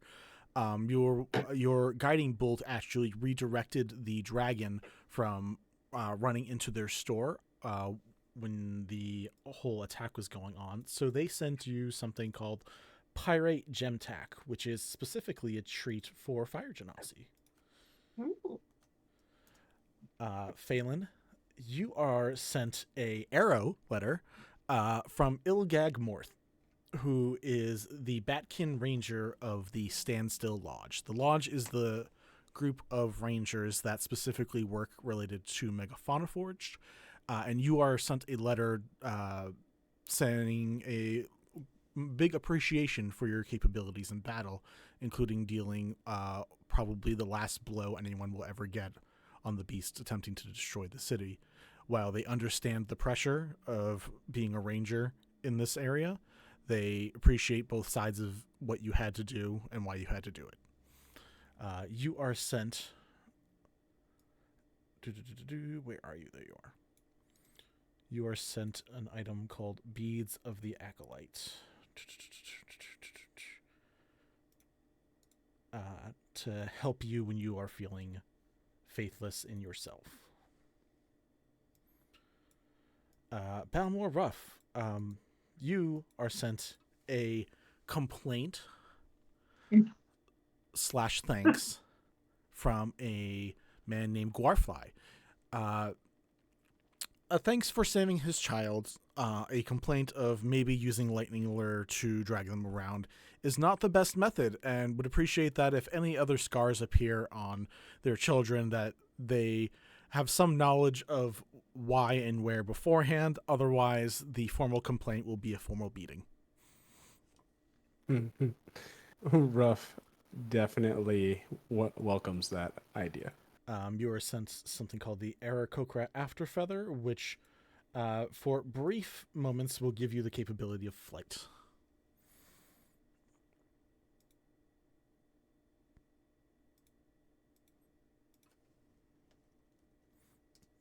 So, some additional rewards for no one dying during the Godzilla attack. Alright, so you guys got your items, I hope. I think I sent them to the right things, so hopefully they went to everybody. But as a formal dinner is getting ready to be made, a royal dinner, I'd be curious to hear what kind of looks are people putting together for this royal occasion, if they are doing anything different from their norm. So was the arrow shot at the not date, maybe a date the letter from this It was- ranger? yep. Great. Amazing. Wonderful Damn it, timing Vinny. on Yep. we're Back gonna in, talk about timing. it was great timing. What we're talking about. Back was flying in the air, stopped flying, shot an arrow, and then kept flying again. It just kept going. Some people can do it all, you know. Yeah. Yeah, literally, I feel like we were with Mal, and then when I was with Mal, I was just like, oh, it's a present. All right, we're gonna go now. Anyway. But yes, I'd be So you curious. said looks for the party? Yeah. If you guys are getting ready, done up at all for the royal feast, what are the looks? Nea, you get a frantic knock at your door. I go ahead and just like open up. What do I wear? What do I wear? What do I do? What do I wear? I don't know what to do. Clothes, first of all. Clothes help. Thanks, Aranea. Yeah, no, I got that part. Why don't you just wear something comfortable? I feel like that's not really the point. I mean, you can look nice and be comfortable. Just like a petulant teenager groaning. Okay. Is there a particular color that you like? Not blue, because I feel like if I wear blue, it's just gonna be too much blue. What about green? Okay.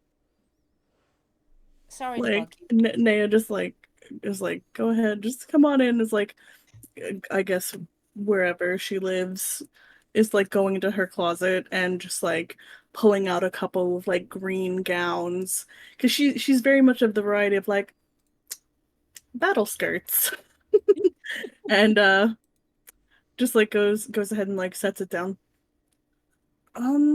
like looks at you, looks at her. It'll fit. Yeah, it'll fit. Yeah, it'll fit. Is she just like sets down the rest? Pick whatever you like. Whatever fits, feels comfortable, and you can borrow some shoes. Yeah, so I think with Nea's help, Phelan ends up wearing a simple but very nice emerald green gown that has off-the-shoulder sleeves and a bodice kind of like pull in on the waist. And she looks very out, like they look a bit uncomfortable in it, but are grateful anyway. That's my look with Nea's Mama just kinda Nea's help. nodding. And there's like handing her some jewelry. It's not real, so don't worry about if you break it or something. Okay, good, because I probably will. Also, there are pockets. As she's like gesturing to the side of the dress. This is why you're one of my favorites. I mean, pockets. I have lots of spell components, and sometimes I can't always wear it in my pouch, and it gets in the way. And You have to have pockets. it is a necessity. And I think uncharacteristically, Phelan does a very awkward, like, throws arms around you in a quick hug, realizes it's awkward, and goes, okay, thank you, and runs off. Thank you for the hug. Is Naya's just like getting her clothes now, and is just like grabbing like the darkest, almost black kind of purple dress out of her closet. And it's just like, just getting dressed. Kelliat does a similar thing, but it's like less panic and more just like he pops his head into Master Storo's room and is like, am I gonna get in trouble if I show up in like to royal dinner? That's fine, right? It's like it's whatever. It's good, right? What if you show up like what? He's just wearing his normal clothes. Just goes back to, to sending out and doesn't answer. No answer. He puts like maybe a couple of extra little gold rings in his braid. Maybe wears like those like bell anklet things to be extra annoying. Hell yeah. How about our other 3 party members? Balmor and Ruff are just gonna go as, because they've never been to anything formal, or been to anything like a dinner. They're usually just eating, with groups of people, like around a fire or something like that. So they're just gonna go the way they are. You see Nim kind of. You can sense there's a lot on their mind, and you can sense that they are having some trouble kind of figuring out, okay, what do I want exactly to wear? What kind of message am I sending? Oh, I haven't worn this since I left. Got it. Oh, it's been okay. So you see her, all these memories start flooding back to her, and she gets a little bit stressed out, but she pulls out kind of this nice skirt that she has. She kind of still keeps the same tops on her, so the top that she was wearing in the corset, and she just kind of takes the pants off, puts them down somewhere, and switches on the nice skirt that she had. Still with the same dark color scheme that she's got going on, and she trades the cape. She takes the cape off, even though it's kind of like it's like her nice little security blanket, but she sets it to the side and she kind of pulls out like a nice little shawl that she's got going on, and she goes, "Okay, it's fine. No one else knows you. This is a new space. It's people that you kind of know. They don't know anything about that stuff, so it's okay. It's okay. It's gonna be okay." She's kind of giving her herself a little bit of pep talk, but she feels nice. She feels okay, and she kind of big old deep breath, and she's out the door. You got this. Okay. So when you see Mal, you notice that he's wearing like this very nice jacket that comes down a little bit past his waist. That's this almost seems to like glitter with this obsidian color. It looks like it's kind of like there's bits of rock that kind of are sewn into the actual fabric and gives off this almost glitter effect to it. Same with the pants. On his legs, he has his armor pieces that kind of come up to his knees. It's just that steel gray armor. And on his right arm, the same. He has his armor kind of patchwork up to his right arm. Not on the left, though. His shirt is this dark red, similar to like the scarf he wears, dark red shirt that's kind of opened up down to about just between his right in the center of his chest, and you see like the lava flows that are on his face. You see them pushing down towards the center where you're just barely visible. You see this red glow in the center of his chest where it looks like all the lava kind of gathers in the center and flows. On his left side, you see hanging from this large, thick, dark brown leather belt 3 chains with little orbs at the end that are kind of giving off this incense smell as they kind of just hang there, kind of like a preacher with the incense that they walk down the aisle with. And he's wearing his typical mask, and his hair is a little disheveled, but kind of in a intentional way, a little brushed to the side, but he's not wearing his hood like normal, so you get to actually see a good majority of his head. And his scythe is tucked under the jacket on his right hand side. Can I say, as a pansexual, hello Pride Month. Everyone looking good. No. Between the way you stare at Balmor and the way you make Phelan feel, there's something going on. There has to Phelan be. is very confused. So is Balmor. Not for the same reason, but he's just like a different Different confusion. Cool. So I mean, you guys are able to get together, meet up at like Malor's Folly, and just like get together to get ready to, promenade, to get ready to actually go over to the royal dinner. This is the first time any of you have ever seen Phelan in a dress. And there's just like, you look so pretty. Thanks. And you see that on top of it, they've actually put a little headband that looks like it's made of stars. And their hair is down. Well, it's Nea's dress. Thanks, Nea. I don't own anything like that. So, everyone looks really nice. Looks at Balmor. You look good and the same. Balmor just kind Never- of looks over. You look nice too. I like the dress. You look nice in the dress.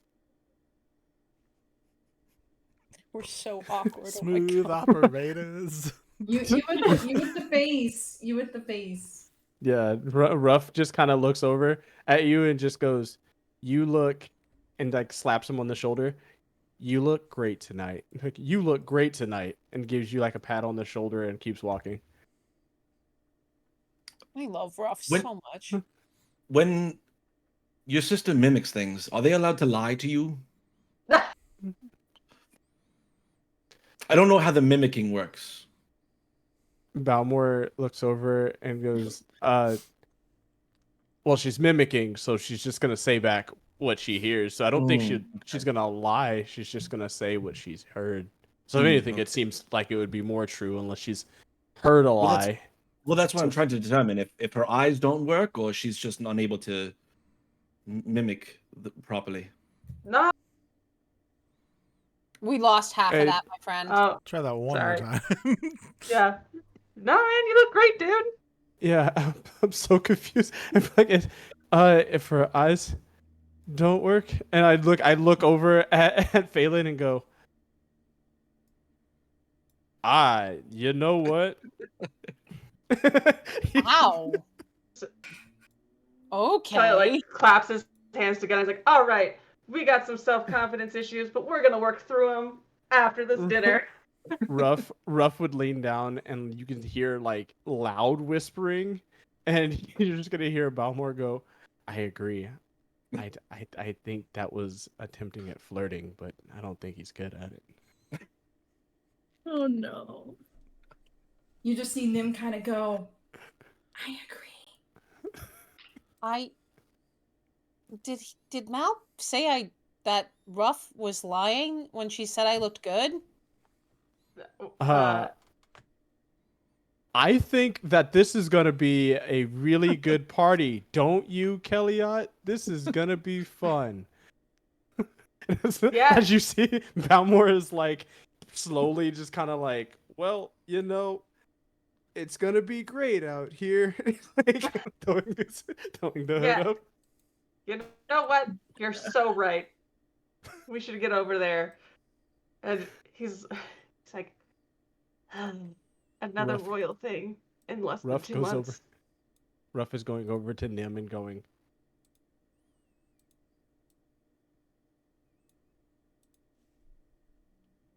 Nea just has Holy like the most Ruff. concerned mom face. It's okay. We've done this before. We got this. like you just hear his hands on your head. We got this. It's just going down. Love it. I As you can't go- wait. Hmm? I can't wait for Ruff to make the dragon noise and trigger PTSD in every single Oh attendant at this party. God! We need to talk to I her. feel like I would go up to Ruff before the start of this dinner. You need to, y'all need to do what you got to do. I'm not telling you that Ruff. Everyone's sphincters just tightens. Ruff is rough. All right, and just I'm not can. gonna play. I'm not gonna play Ruff anything other than Ruff. That's rough, buddy. Yep. Yeah. If you don't want Ruff to say something, say it. Yeah, Nea would go to Ruff and like they're just like the most gentle mom like vibes. Ruff, we need to talk before this dinner. Is that okay? Okay. So I know that you understand me. And you know how you love to make loud noises like the dragon. It is incredible. It is so good. But if you're going to do it, make sure you do it outside, not with the room full of people who just experienced that dragon in a very traumatic way. Is that okay?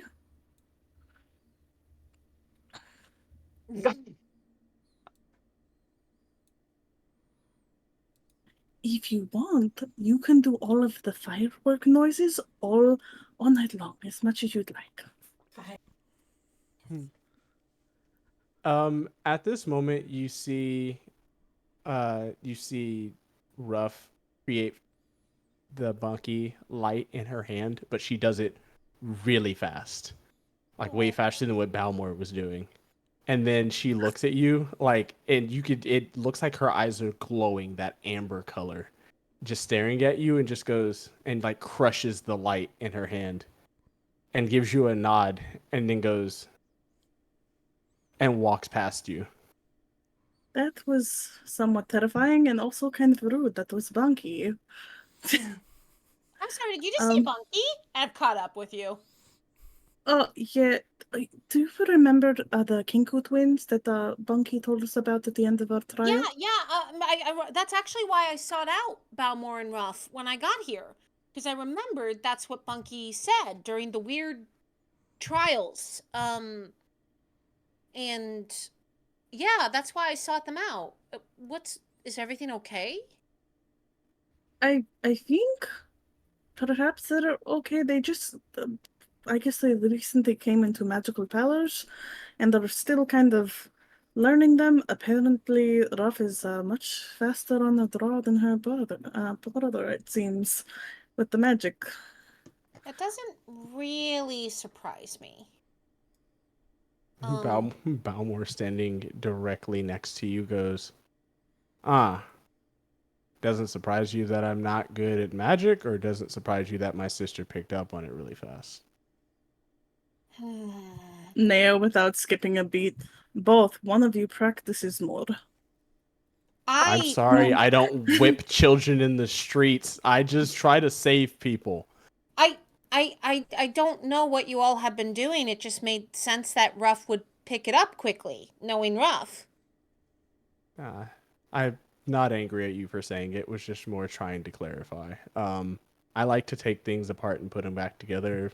She likes to go and do random things. It's perfectly fine. By the way, there's something we need to hash out before we go inside. Nea just looks between the both of you. I think I have to go. There's something inside that needs my eyes. Yeah, absolutely. And she just pats both of them on the shoulder and just immediately leaves. I know what you think of me, Balmor, and it's not true.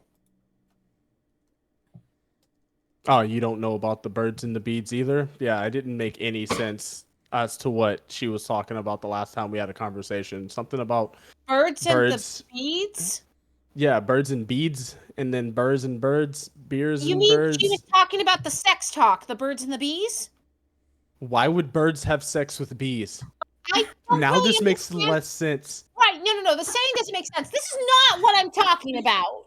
Oh, okay, yeah, I thought we were still on the No. Okay, yeah, what are you You talking think about? I killed my twin? Oh, yeah, that's a way to segue into that.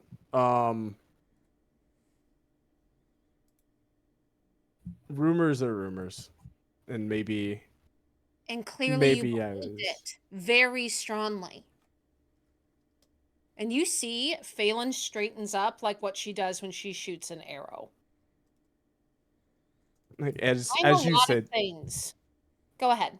Oh, I was just gonna say, as you straighten up, Balmor just kind of, as they do, mimic you and straightens up and stands he's standing to his side and looking at you. I may be a lot of things. I may be incredibly socially awkward. I may talk way too much. I may accidentally invite people on dates who apparently think I look bad. But I'm not stupid.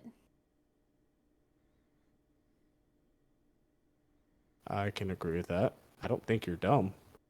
I hurt a lot of people I care about very badly on accident. but I didn't kill anyone. And I would never have killed Penelope. Okay?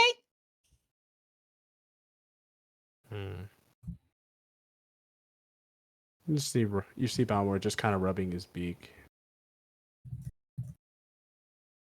I think you and Ruff actually need to have a conversation. It's less about how I feel, and it's more about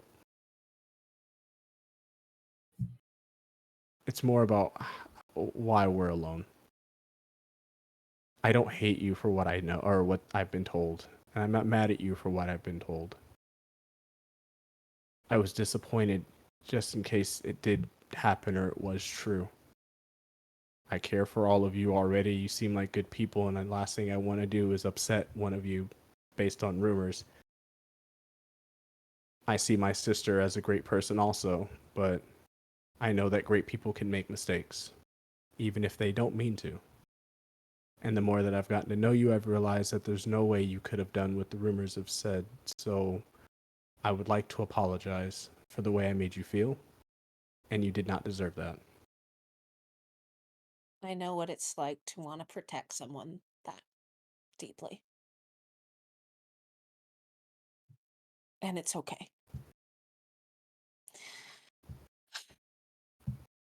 Okay, that's my emotional quota for the day, I think. I am gonna go walk in the back for a bit, and you see that I just awkwardly start trailing behind. As you guys continue your way along, walking towards the Heartloom to get to your fancy royal dinner, you begin to hear impact sounds along the way, and people crying out in pain. Also, some people just yelling out. One of the voices a little bit familiar to a few of you, but there are cries of, "No, you can't just take them. There's no." Whatever people say, they haven't done anything. We've just got here. We're trying to leave, actually, and like you hear impacts. As you guys begin to turn a corner, you see about a dozen-ish people. One of them is familiar, more to Nymtheria than anybody, is Fargo, who, not far away, Cha-Cha, the rodent megafauna is in a metallic cage that seemed to get dropped on them or they got pushed into. There are a couple more of the cages, but then there is also one that currently a few individuals are currently trying to push in what is a chipmunk megafauna forge into that cage, while the owner, or you assume at least the partner or friend, a small sun elf, is just in front, kind of blocking the way. But so I'm trying to leave. I won't even be in this city long. Okay, you don't need to worry about us. They're not gonna do anything bad. The rest of the groups that you see there are members of the Forge Breakers. Kelliat's gonna lean down to Balmor and be like, "You said you like taking things apart, right?" And like a whisper. I would immediately look up and go, "Them are the cages." Let's start with the cages and work up from there. You see some brutes that are trying to push that person into not the person, specifically the megafauna forge, into the cage, but also you see two Cetici, two large whale-like folk, one of which looks very similar to the one that Nymtheria and Kelliat, you guys had some interactions with before, who was probably the leader. This looks similar structure and stuff like that, probably a kid or a cousin or a relative of some sort. From how young they look, probably a kid, and is currently holding up a half-elf that a lot of you saw at Maller's Folly the other day when you 2 months-ish ago, who was trying to get that 8th ticket and be like, "Oh, you guys have an extra," and then it got burnt up, and currently just punching him in the face.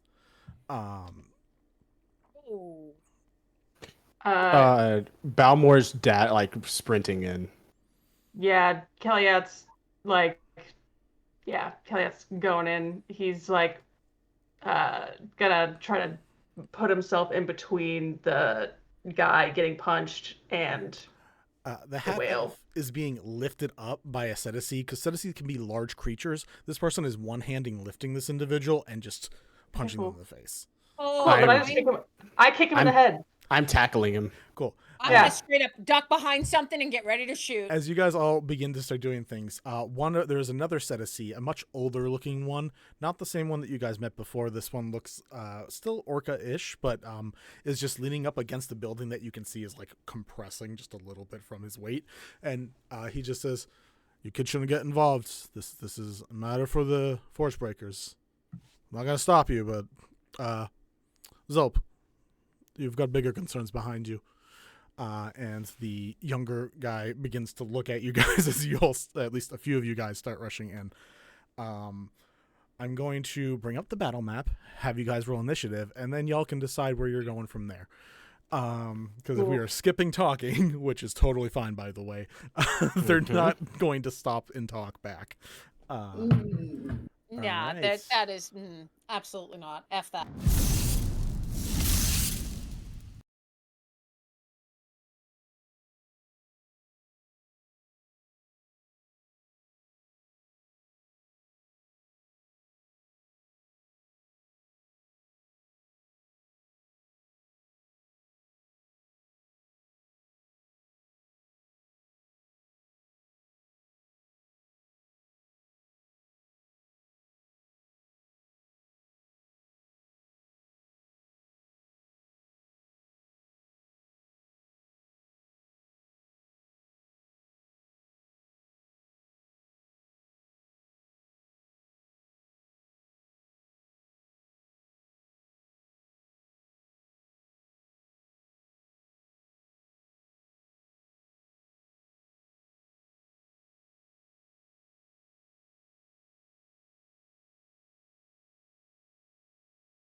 your proficiency modifier plus your spellcasting modifier.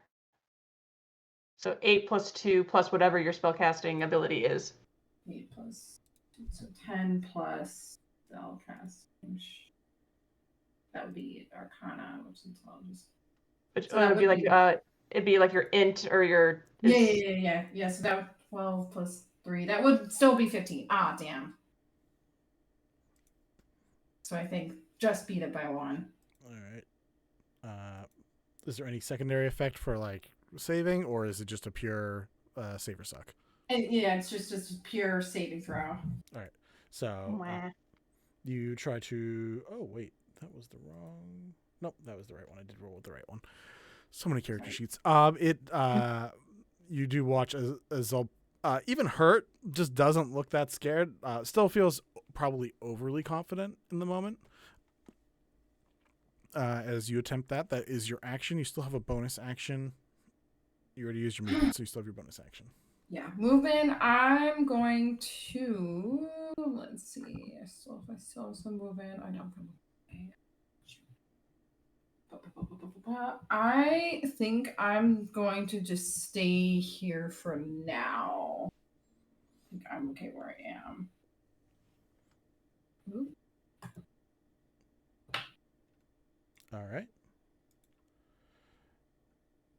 All right, then up next is going to be the scouts, which are our little daggers, because, you know, scouts, rogues, etc., etc.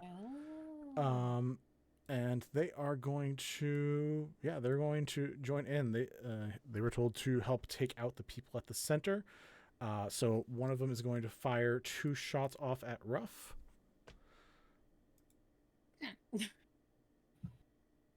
A 16 to hit. I'm gonna go ahead and use the first level spell slot with shield. Jesus. That is fair. The second one is a 19. That hits. All right. With a 19, that is 5 piercing damage from one of the crossbows.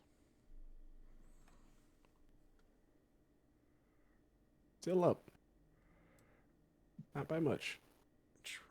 The crossbowman moves a little closer. The other one is also going to fire at Aranea. A 22. Oof.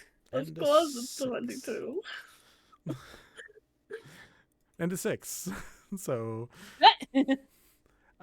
damage is 8 from that crossbow attack. And the rogue just moves a little farther south to get closer to the other enemies. Next up is going to be the spellcasters. I need a wisdom saving throw from Kelliat.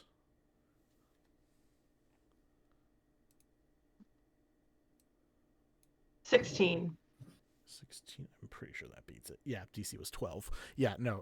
You watch as you are attempted to be churned into giving a laughing fit. So like for a moment, like a chuckle bubbles up, but then like goes back down right away. Yeah, you're funny, man. That's great. Shit. And then the other one runs over and gives Zulp a slap on the back, and you watch as Zulp turns invisible. Oh, what a pussy. Okay, which guy did that? Because that's my next mark. The one that's technically behind him, that is like right next to him over here. Fabulous. You have also chosen death. Must break your concentration. Cool. That is, that is both of them. We are back at the top of initiative. An FYI, I want to bring it back up. I forgot about this too. Each of you has a reaction cantrip. I have a variety of abilities. I don't remember them all. Double check them because they can potentially help each other out before you have, before you're level 5 and you have counterspell. There are other potential reaction things that you can do. I just want to warn you, I forgot about them until this moment, and I just want to make sure you guys have the ability to use them if they're helpful. I just read mine. I was like, I could have been helping.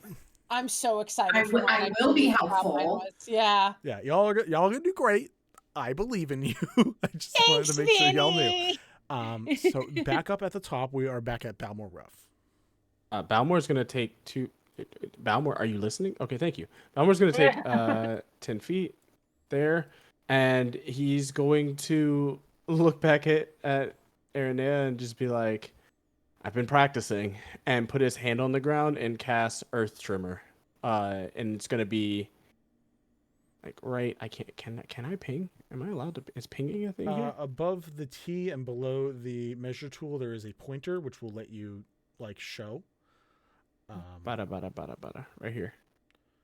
All right. So it's good. Spellcaster and Zulp. Yeah, so it'll be Spellcaster and Zulp that fall into it. Cool. What does Earth Tremor do?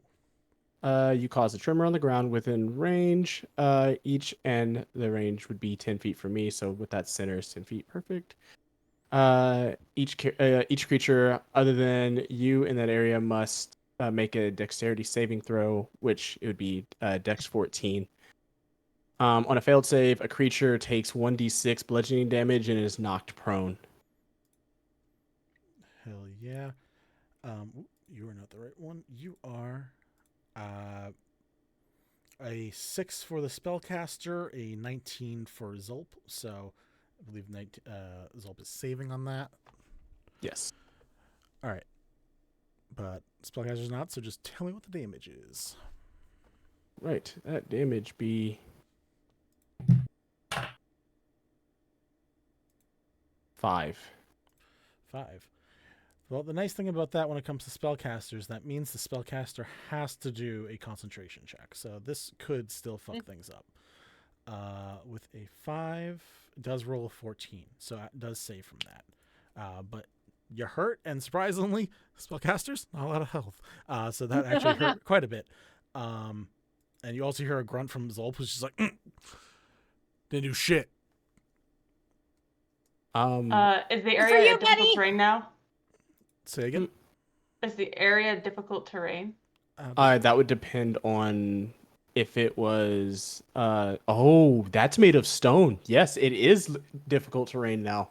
Cool. So yeah, we can say that area right there is difficult terrain, which makes movement difficult for everyone involved. I don't really want to draw a whole thing on there, but, you know, we'll just say, like, this area. That works. Okay.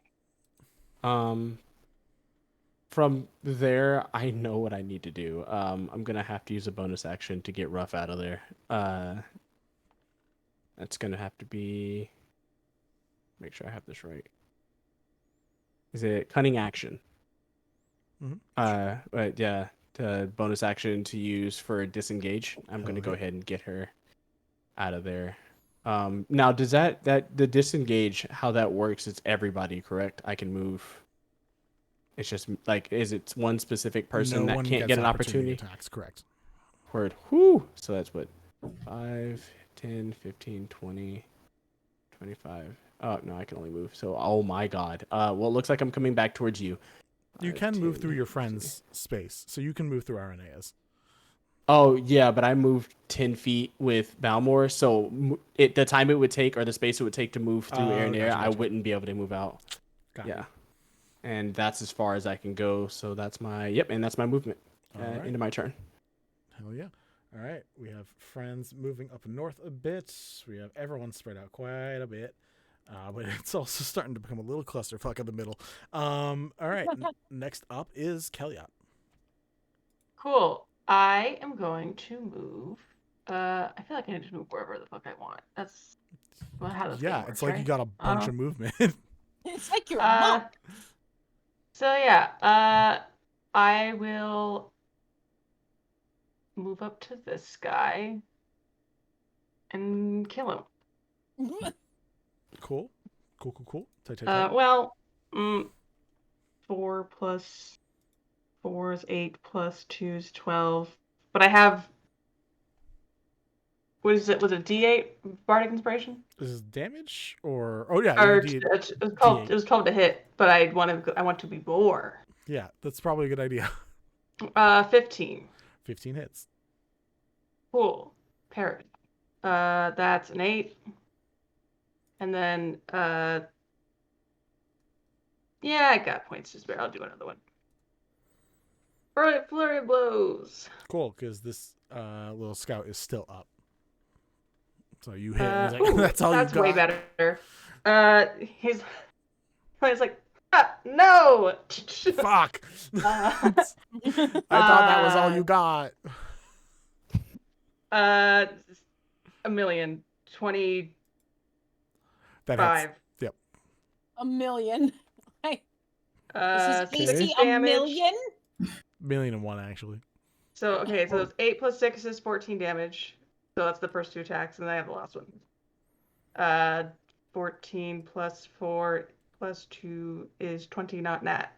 20 hits. And that is 7.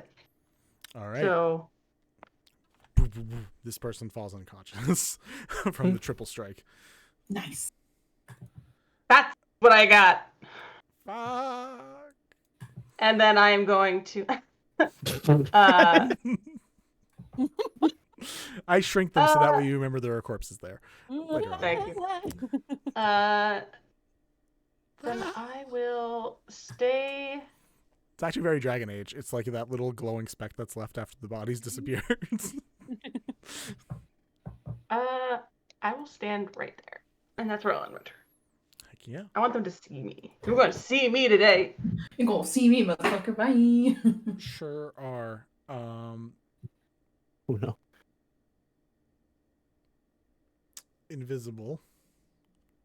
Can freely move. Who's been the biggest pain in the butt so far? Kelliat just took somebody out. You guys begin just hearing a thudding.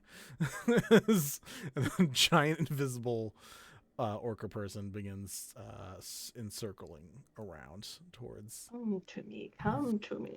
Come at me, bro. This is with advantage for multiple reasons, but also because invisible. Yeah. So first attack. Actually, you know what? He's gonna cast Hex on you first. Roll me a wait, Hex. You don't have to roll anything. Yep. No, I just get hexed. You just get hexed. Oh, really? Pretty sure. Yep. Place a That's wild. curse on. Yeah. Cool. Fun. Actually, that breaks concentration, so immediately that ruins his invisibility. So he just appears next to you after casting Hex on you.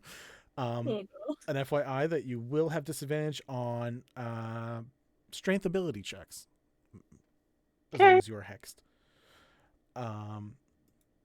Do you have all of your health or no? I sure do. All right, then this attack is not with advantage because you are not surrounded. First attack is a 17. That hits. And second one is a 15. That does not hit. All right. First attack, you're going to take, God, it's a bunch of damage. 8 slashing, 3 fire, 5 necrotic. So 16 damage total. Okay. Ow. Second hit misses. And that is his thing. He has now reappeared, still looks super injured, but just takes a great sword across you. Yeah. Kelly gets the big cut across the chest and is like, "Thanks for showing up, man." Love it. All right, Naya, you are next. Let me know if you'll allow this. I want to cast my mold earth cantrip, and with like the loose area that's there, I want to pin Zolp like his feet in place so he can't move.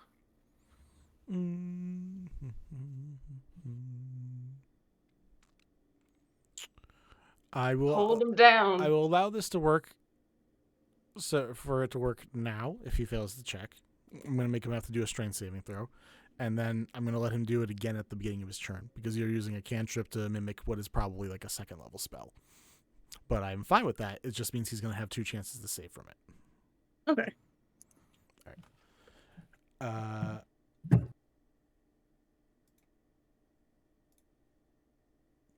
Rolled a Nope. Plus 3, that's a 9. 9 for the first one. Okay, my save DC is 15. Cool. So the foot gets stuck, thoroughly lodged in all the rubble in that area as you just like condense it on top of the foot and hold it there. Cool. That is your action. You got a bonus action. You got some movement. Doing a little dance. Naya's just gonna chill there, not wanting to take ops. Just I in like the how when you thick say of do a it. little dance, we all just start dancing. Yeah, at least 3 or 4 if you could. Love that. You said the magic words. Apparently. Not acting, but at least putting in some input. The Cetici that's against the wall, the more elderly gentleman says, "Nephew, I would just leave. This isn't going well. You've already lost one of our people. I would probably stop. I would also recommend you all stop as well. This will also end badly for you, not now, but later, if something happens. Just trying to That a threat? share the wisdom. It's not from me. It is Balm- going to be a promise from someone else. Balmor's just gonna look over and point to Ruff. He tried to kill her. I get that. I said what I said. You do what you decide. Understood. And gives a nod and looks back at Zolp. You're not gonna live through this. Sorry. All right. You watch as Otto just kind of like cracks arms and just leans back up against the wall, just waiting to see what happens. All right. Phelan, and then Malkith, and then the thugs go again. I just I say to Mal and Balmor, duck, and I'm gonna fire again at Zolp with my hunter's mark.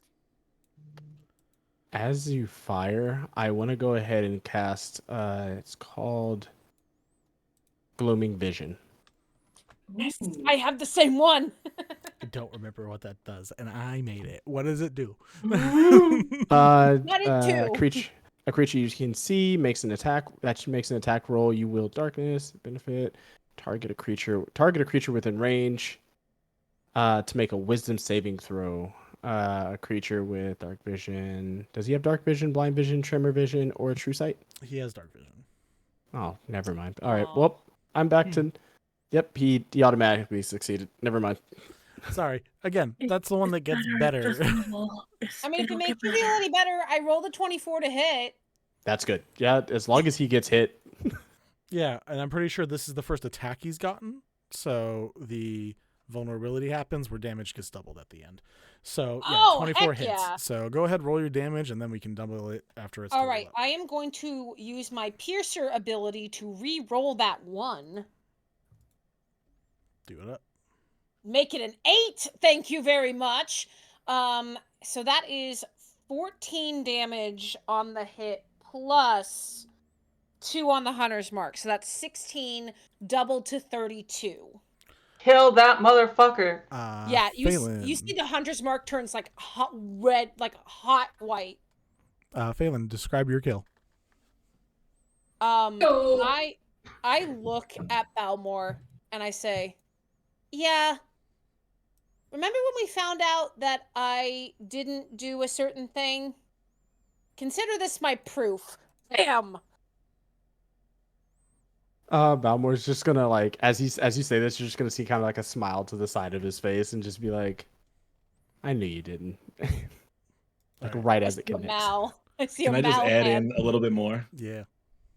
As Faye's arrow hits him, you see these like black tendrils just shoot up from his shadow, grab the arrow, and just pull it in deeper. Yes. That's so cool. Fuck this guy in particular. Just fuck that guy. Everyone else can leave. We just hate that dude. Yeah. As that happens, as the arrow digs in deeper, you watch him grab his chest. He turns to Otto and goes, "Uncle." Fuck. And just falls face into, like, body churns, head hits the ground first, and then slumps. I'm not gonna drag this on. You guys have killed one. You also killed the biggest person, second biggest person here, technically.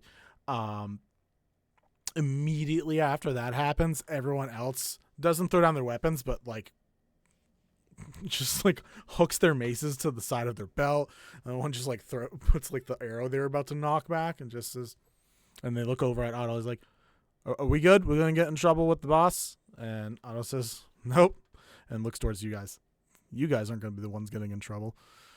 All right. Gentle repose. Yeah, you do run up in gentle repose. Yep.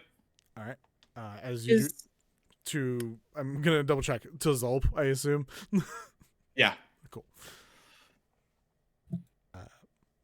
Otto was going to walk up to just collect the body, and walks up to it, and as you come over and do gentle repose, just gives a nod of appreciation, say, "Thank you, my nephew's a fucking idiot, but yeah, his father, let's just say he's got his steel fists, and you would all hate to meet that in a dark alleyway." He's got a bruised throat too. It's fine. Can I just say I had nothing to do with this part? I just wanted to ensure that I was making sure we're good here, Mr. Big Man. Yeah. Ruff has a hand to Balmor's chest now as he's doing a continuous dragon scream, like, and you see his eyes are like piercing blue. That's fucking creepy. Impressive vocals though. Heard that a few months back. Yeah, that There's having a fight, and there's trying to murder someone in cold blood, and your Which is nephew exactly what we did the just did. latter. Sure. Yeah. Self-defense, maybe. I know what my nephew did. I try to offer Draw my first blood. advice. Draw first blood, get killed second, I guess. Yeah. So, like, out of character, this dude is just like dead. No, gentle reposed, so they can revive him if they want to. But yes, it's dead. Currently He's dead. dead. Yeah. Yeah. But now they have 10 days to basically revivify, which is nice because that costs 500 gold versus 1,000 or whatever the next step up is. Yeah. You're welcome. All right. We are going to pop off of this map real quick. Just gonna pop us back to the regular. Good job on your combat, people. All right, so you guys did that. The rest of the people just start cleaning out. They're like, fucking Greg. And picks up the corpse of their other friend who got shot. Greg. Damn it, Greg. Poor Greg. Sorry, Greg. Yeah. Bye, Greg. Sorry about Greg. Well, Greg's like You're this not- big now, so he's fine. Yeah. Yeah. Picks up the rest of the body of Zulp. It's just like, appreciate you all honestly going hard on him, but I also appreciate you guys taking it easy on him too. And just starts walking away with the body of his nephew. That's fair. Out of character, thank you, but in character, Balmor does not like this at all. Ruff is okay with this compared to Balmor. With gentle repose, like Ruff, Balmor was about to walk over and shoot him in the head with an arrow again. But I yeah, think I walk over to Mal and I say, "You wouldn't kill anyone ever, would you?" No, I would kill people if I needed to kill people. So you didn't see this as a situation where something had to be done? No. I mean, to be fair, we did handle it. I'll fucking say Leon on the other side of the wall. Oh, hey, bud. Kelly has to run it back over to him. After a quick second, does a little like maestro thing and then just drops the spell. Thank you all. That was great. We would have handled it. That would have got way more bloody, and it probably would have required more hiding. And also, being held by your throat and getting punched in the gut is really, really, really bad. That sounds pretty horrible. Yeah. So thank you guys. Are your friends all right? Let me check, and looks over to the gentleman who's over by the the chipmunk megafauna forged, and you see the chipmunk actually has like bulged cheeks, like chipmunks do, to like for storage and stuff.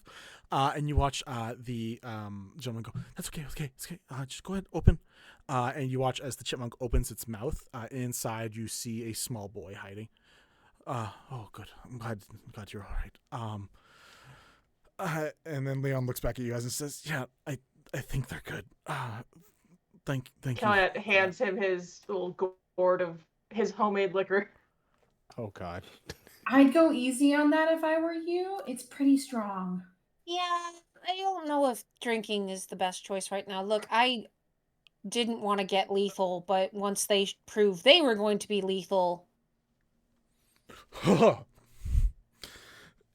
told you. That was a bad idea. That's fine. I feel better. Hey, you didn't listen to Nim, so we But you don't are on feel our the way. bruises as bad now, do you? No. We're on our way to see the royal family. Do you need us to let them know what happened here? Say that one more time. We're going to visit Her Royal Highness. Do you need us to mention what happened here on your behalf? I mean, it doesn't.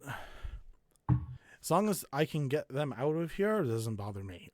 So we're trying to get in deeper to the Underdark, and it's a little harder with all of the blockades and dangers that are going on in the wilds now. But Maybe we could ensure you safe passage?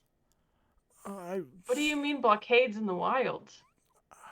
Things got a lot stranger, supposedly, from the 2 months ago when I saw you all last. You're the ones who burned the ticket in front of me. Oh, that was yeah. Well, Looks you it rough. specific, yeah. Just point out you specifically. You look like you're having a bad one here, and just waves a hand and does a healing word on you, on Ruff. Oh. For wow, roll the 1, so 5. Enjoy that 5 health. That's better than nothing. Take that. But yeah, I mean, yeah, the Underdark has been a lot more dangerous to travel, and the travel between the different underground areas have been nearly impossible. So we're trying to get out before we get in trouble. And if you think mentioning it to the Queen Lordship would help, great. But if not, we'll try to make our own way. Were you saying something or just saying bye? No. No.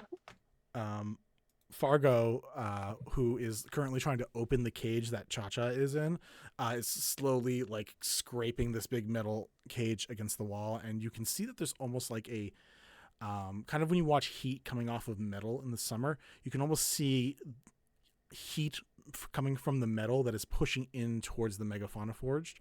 And when Fargo goes and tries to wake up Cha-Cha, it's very difficult. It's like Cha-Cha's lethargic almost inside this cage. So eventually Fargo's just like taking Cha-Cha by like the sides and just like grabbing the mouse whiskers and just like, come on, and is like trying to just drag her out slowly. I don't know if it's my place. I don't know if you've noticed, but she looks tired. Yeah, apparently they made these things. These things, if you can trap like a fauna forge in it, just like puts them to sleep. Malkith, I see you raising a hand. Over the course of this 10 minutes, while this is all happening, I'm going to cast Prayer of Healing on Kelliat, Arnea, Balmor, or Ruff, whichever one's hurt. Ruff, yeah. The little guy that we're dealing with now and his megafauna forged. So I'm healing all those people. Okay. Roll your healing. It is 10. Cool. Everyone gains 10 hit points. Yay! Thank you. A walking fountain. We love a of youth. cleric. Much needed. Thank you. That's back to full health. Yeah, I'm still baby, but We're There you there. go. We There you gotta go. get you like Die. the tough feet or something. Good lord. Quick, I'm not no dead one's yet. no one sneeze near Ruff, please. Shoot! Oh fuck. Sorry. And now we're back to one Kenku. Okay, there. I'm good. Zolp Not comes dead yet. back. What the hell? Just a flesh wound. Thank you all for helping. Appreciate it. You all look very fined up. Oh, you said you were dining with the ruler. I think that's the term they use, yes. Cool. Well, have fun with that. Is there an 8th ticket this time around, or should I? No ticket, I'm afraid. It's a kind of like a community thing, right? Looks to Arnea. I think saving your life is probably the only invite they need. Naya just kind of nods. Yes, it is for everybody. Oh, well. Yeah, if you want to go. First, I'm gonna get my employer. Yeah, that's the word. And get my employer settled, and then maybe I'll see you at the party. And once all my bones in my neck are in the right spot. Oof. And he gives a wave and begins accompanying the sun elf, his son, and the chipmunk megafauna forged off. So they really want to hurt all of these because they just think it's like the dragon. I mean, they wanted to hurt all of them before this, so they just have an excuse now. Exactly. And I thought that all we were going to have to do was maybe beat him up a little, but once that person, they clearly had no intention of backing down. Yeah, he's not. I don't think he was the type to. I think he was so high on his own supply that I think it was probably came as when he wakes up eventually, he will be surprised that he went down at all. I'm glad that you did that, Mel. I didn't want him to die, but I just didn't see any other way out of it. Anyway, I'm gonna walk to Ruff. Yeah, Balmor is just gonna look at Ruff and just like the whole time that y'all been talking, Balmor has been like thoroughly examining Ruff and like kind of like a doctor, like going like lifting her arms and making sure everything bends correctly, and like the whole time Ruff looks at him and taps the throat.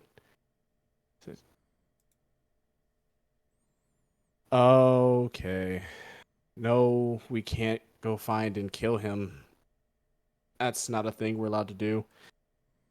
He did a nice thing by raising him and bringing him back to life, or saving him.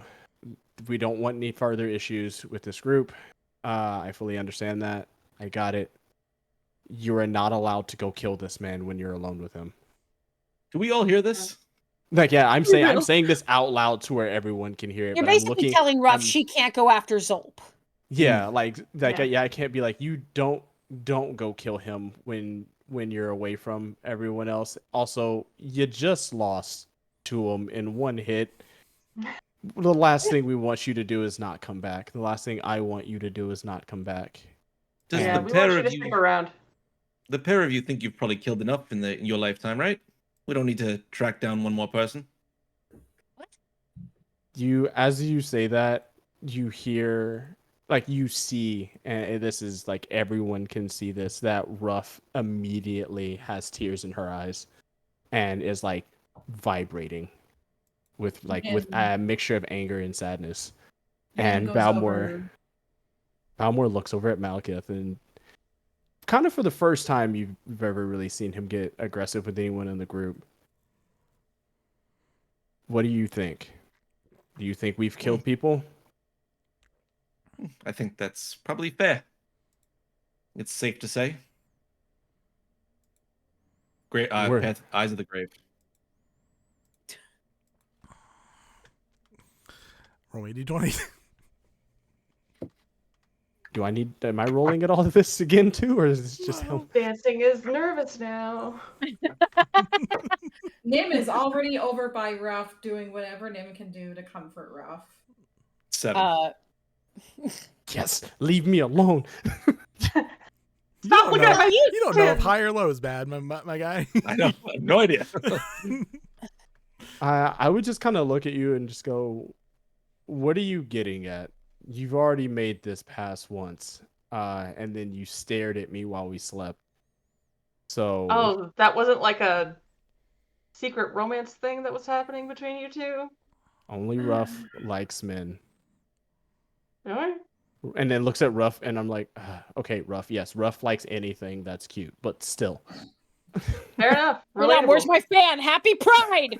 Happy Pride! Happy Pride Month, guys. But yeah, look back at Malketh and just be like, and like looks kind of over at Phelan.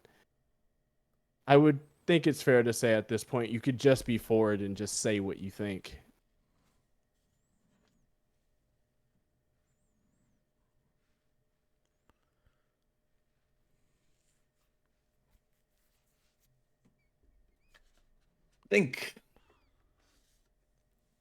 Think you've probably killed enough people.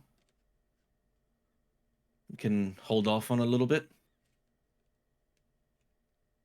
Babes, no, he's saying you have to be more specific than that.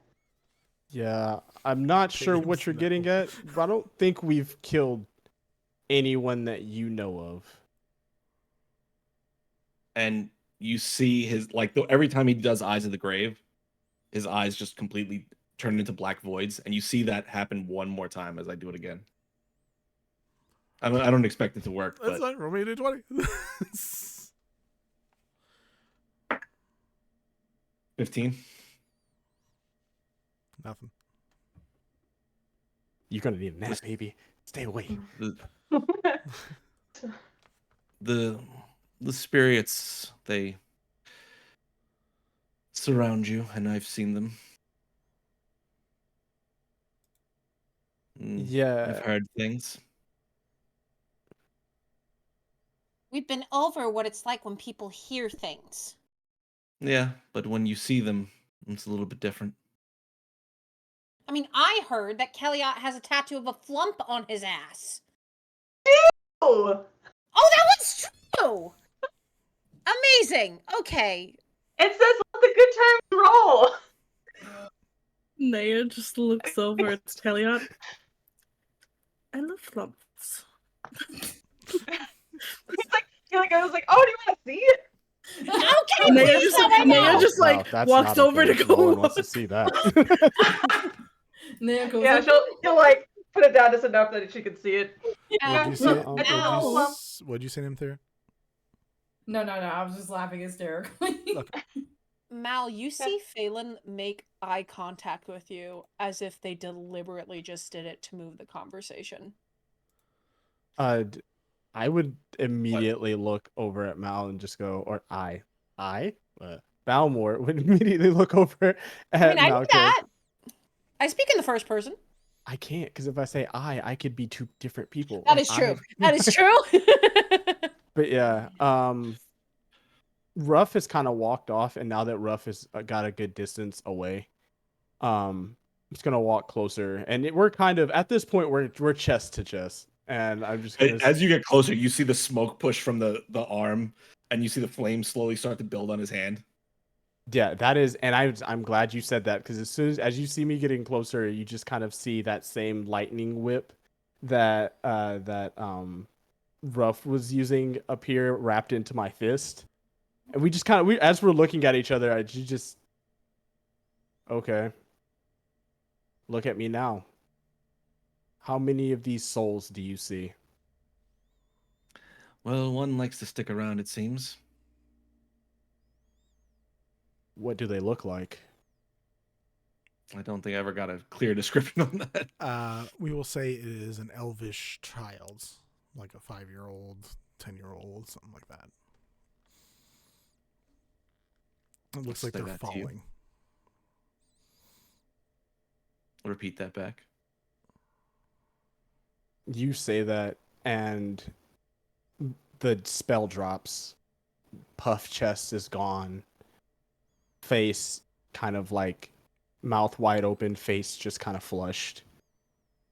And immediately I open my hand and you see a light, like 4 balls of light, and then I make a shape, like a smaller shape of the boy.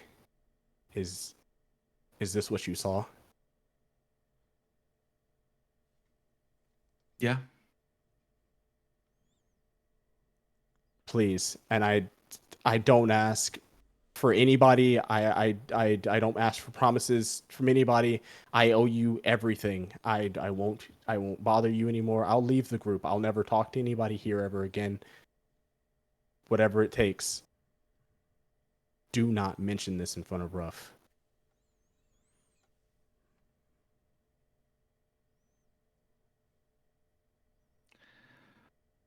Mal just steps away, turns and starts to walk back towards wherever we're headed forward, trying to understand exactly what situation he's not sure about. Fargo can be heard falling to the ground, finally getting Cha-Cha's head out of the thing. Whew, you're a heavy one. Okay, well, thank y'all. Appreciate it. Someone's walking off. That one's over. Okay. Is Cha-Cha like awake now? Yeah, the head starts like shaking and waking up a little bit. Now that the head is outside. But Fargo just like approaches now that they aren't trying to like grapple their big creature out. It's like, thank you all. Appreciate it. I don't know why they thought that was a great idea. It unfortunately was a very smart idea, and looks back at the cages. But I do appreciate it. It's nice to run into all of you again. Cha-Cha eventually like wakes up and like goes up to Nymtheria and like nose against like side of cheek, does like a little like vibration against it. Hi, you're awake and you're doing okay. Little whiskers just sound like antennas whenever you whip antennas in the air. Ooh. Yeah. Oh yeah. That's a scary sound. It's a giant mechanical beast. I don't know. What more do you want? See, for me, I thought about those door springs for some reason. Like those are also violent sounds. Yeah. They are quite violent, yeah. I thought no more wire hangers type sound. Oh god. Anyway. As some of you begin heading off, and I assume the rest of you eventually will head off to dinner, to the big event. Leon takes his quarry, his employee, off to get hidden and might see you guys later. Fargo is just trying to catch up because hasn't really seen you guys in a bit, and you guys can all head off to dinner for the evening. Cool. And it won't be awkward at all. No. Yeah, definitely. I think as we're walking, I'm just so awkward. During that walk, I was gonna say, can I go up to Phelan? Yeah. I'm sorry about all of that with Balmor and Ruff. I don't know, maybe I was a little upset at how they treated you in the beginning. Balmor thought something that was true wasn't true. Maybe you're thinking the same. Mm. Those were words. I think you get what I mean. Also, did you misunderstand what I was saying before? Or did I misspeak? Because I was trying to talk shit to Balmor, because I was talking how they were inappropriately dressed for the event, and then I feel like you got offended, and I think maybe I misheard something. I thought that you were saying I didn't look nice. Oh no, I was talking shit about Balmor, because I was trying to be kind of a dick. Yeah, I kind of noticed that that's been the theme for tonight. I also figured you were quite angry at me because I shot a guy. No, A that's lot. fine. I don't care. I mean, you do what you got to do. It's just the starting the fight seemed pointless. And They were hurting them eh, really badly. but we don't know the reasoning. We'll talk more at dinner, okay? Okay. And I'm glad to Fair hear enough. that you at least don't think I look like garbage. No, you look fabulous, dear. bright red on like darker blue on cheeks. Thanks, you look cool too. Bye, runs off.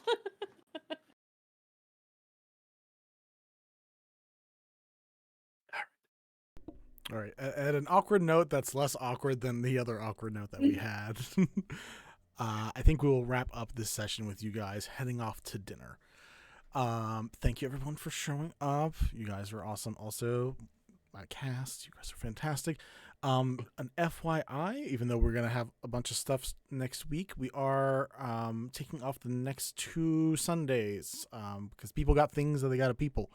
But then we will be back with more Dark Arc. But until then, for the next 2 weeks, you'll have Earth Arc later this week. And then you'll have some Glitterheart stuff coming up and a few other things. We, again, welcome if you want to check out our Tiltify for PCRF.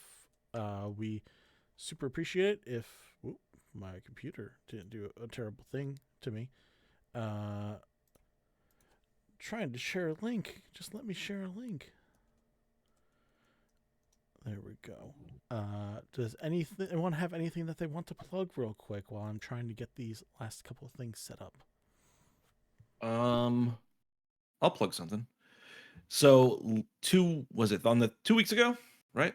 Numbers are, man, 2 weeks ago. Yeah. I interviewed Vinny for Investigation Check. That interview is now live on YouTube. You can check it out on New Age Geeks. Sorry if this is, I was trying to be a dick with this. I don't know. It suddenly feels dickish. Interview. He asked if you had a plug. I offered. Yeah, no, you're fine. Go ahead. Anyways, so I interviewed Vinny 2 weeks ago. You can check that out on New Age Geeks on YouTube. And this week I'm interviewing Grace. She's a musician, TTRPG, all in the creative space. I'm interviewing them, learning all about their creative process, their backstory, everything like that on New Age Geeks on Twitch, which will be up the next week on YouTube. But yeah, that's all I got. Yeah, and just keep an eye out for some of us are showing up in some of the one-shots coming up. So check us out. Heck yeah. Any other We're going to be plugs? super gay. Probably, Yeah. yes. We got some streamers down here at the bottom who do some awesome stream stuff. Yes, go check out Tech yeah. and Zella's streams. I was just about to say that. I personally will be doing a bunch of D&D and animation stuff all the next 2 weeks, especially with us taking this off and taking some time off of work. So expect that from me. I'm not too sure what our good friend Marinera will be doing. I know that sometimes we stream together, so That's true. Wednesday, I'm actually going to be doing Golden Sun, which will be fun. yes, it's about time. That. I was very, very happy. I love when people redeem those. It's super fun. It's one of my favorite games. It got good replayability, and there are technically 2 of them. So if you like the first one, you'll probably enjoy the second. There's more too, but we don't talk about those ones. They do not count. They really don't. All right. Anything exalted? Lark, Jay, any plugs? None for me. All Donate to the PCRF. Help out a good cause. Absolutely. Heck yeah. You get these guys some bonuses, which are great. But we're gonna send you off to ADHAD Adventures. I can't say it right. ADH Adventures. Adventures. Yeah. It doesn't quite work in my brain, but I'm sure it works in some neurospicy people brains. We're gonna send you off to them. I know Circle DM there who got to play with and is awesome. I'm sure all the rest of the cast is awesome too. So go say hey to them. Tell them we sent you. And we will see you guys next time. Come wander with us, honestly, Wednesday. We'll see you Wednesday for Earth Arc. Bye, y'all. Yay!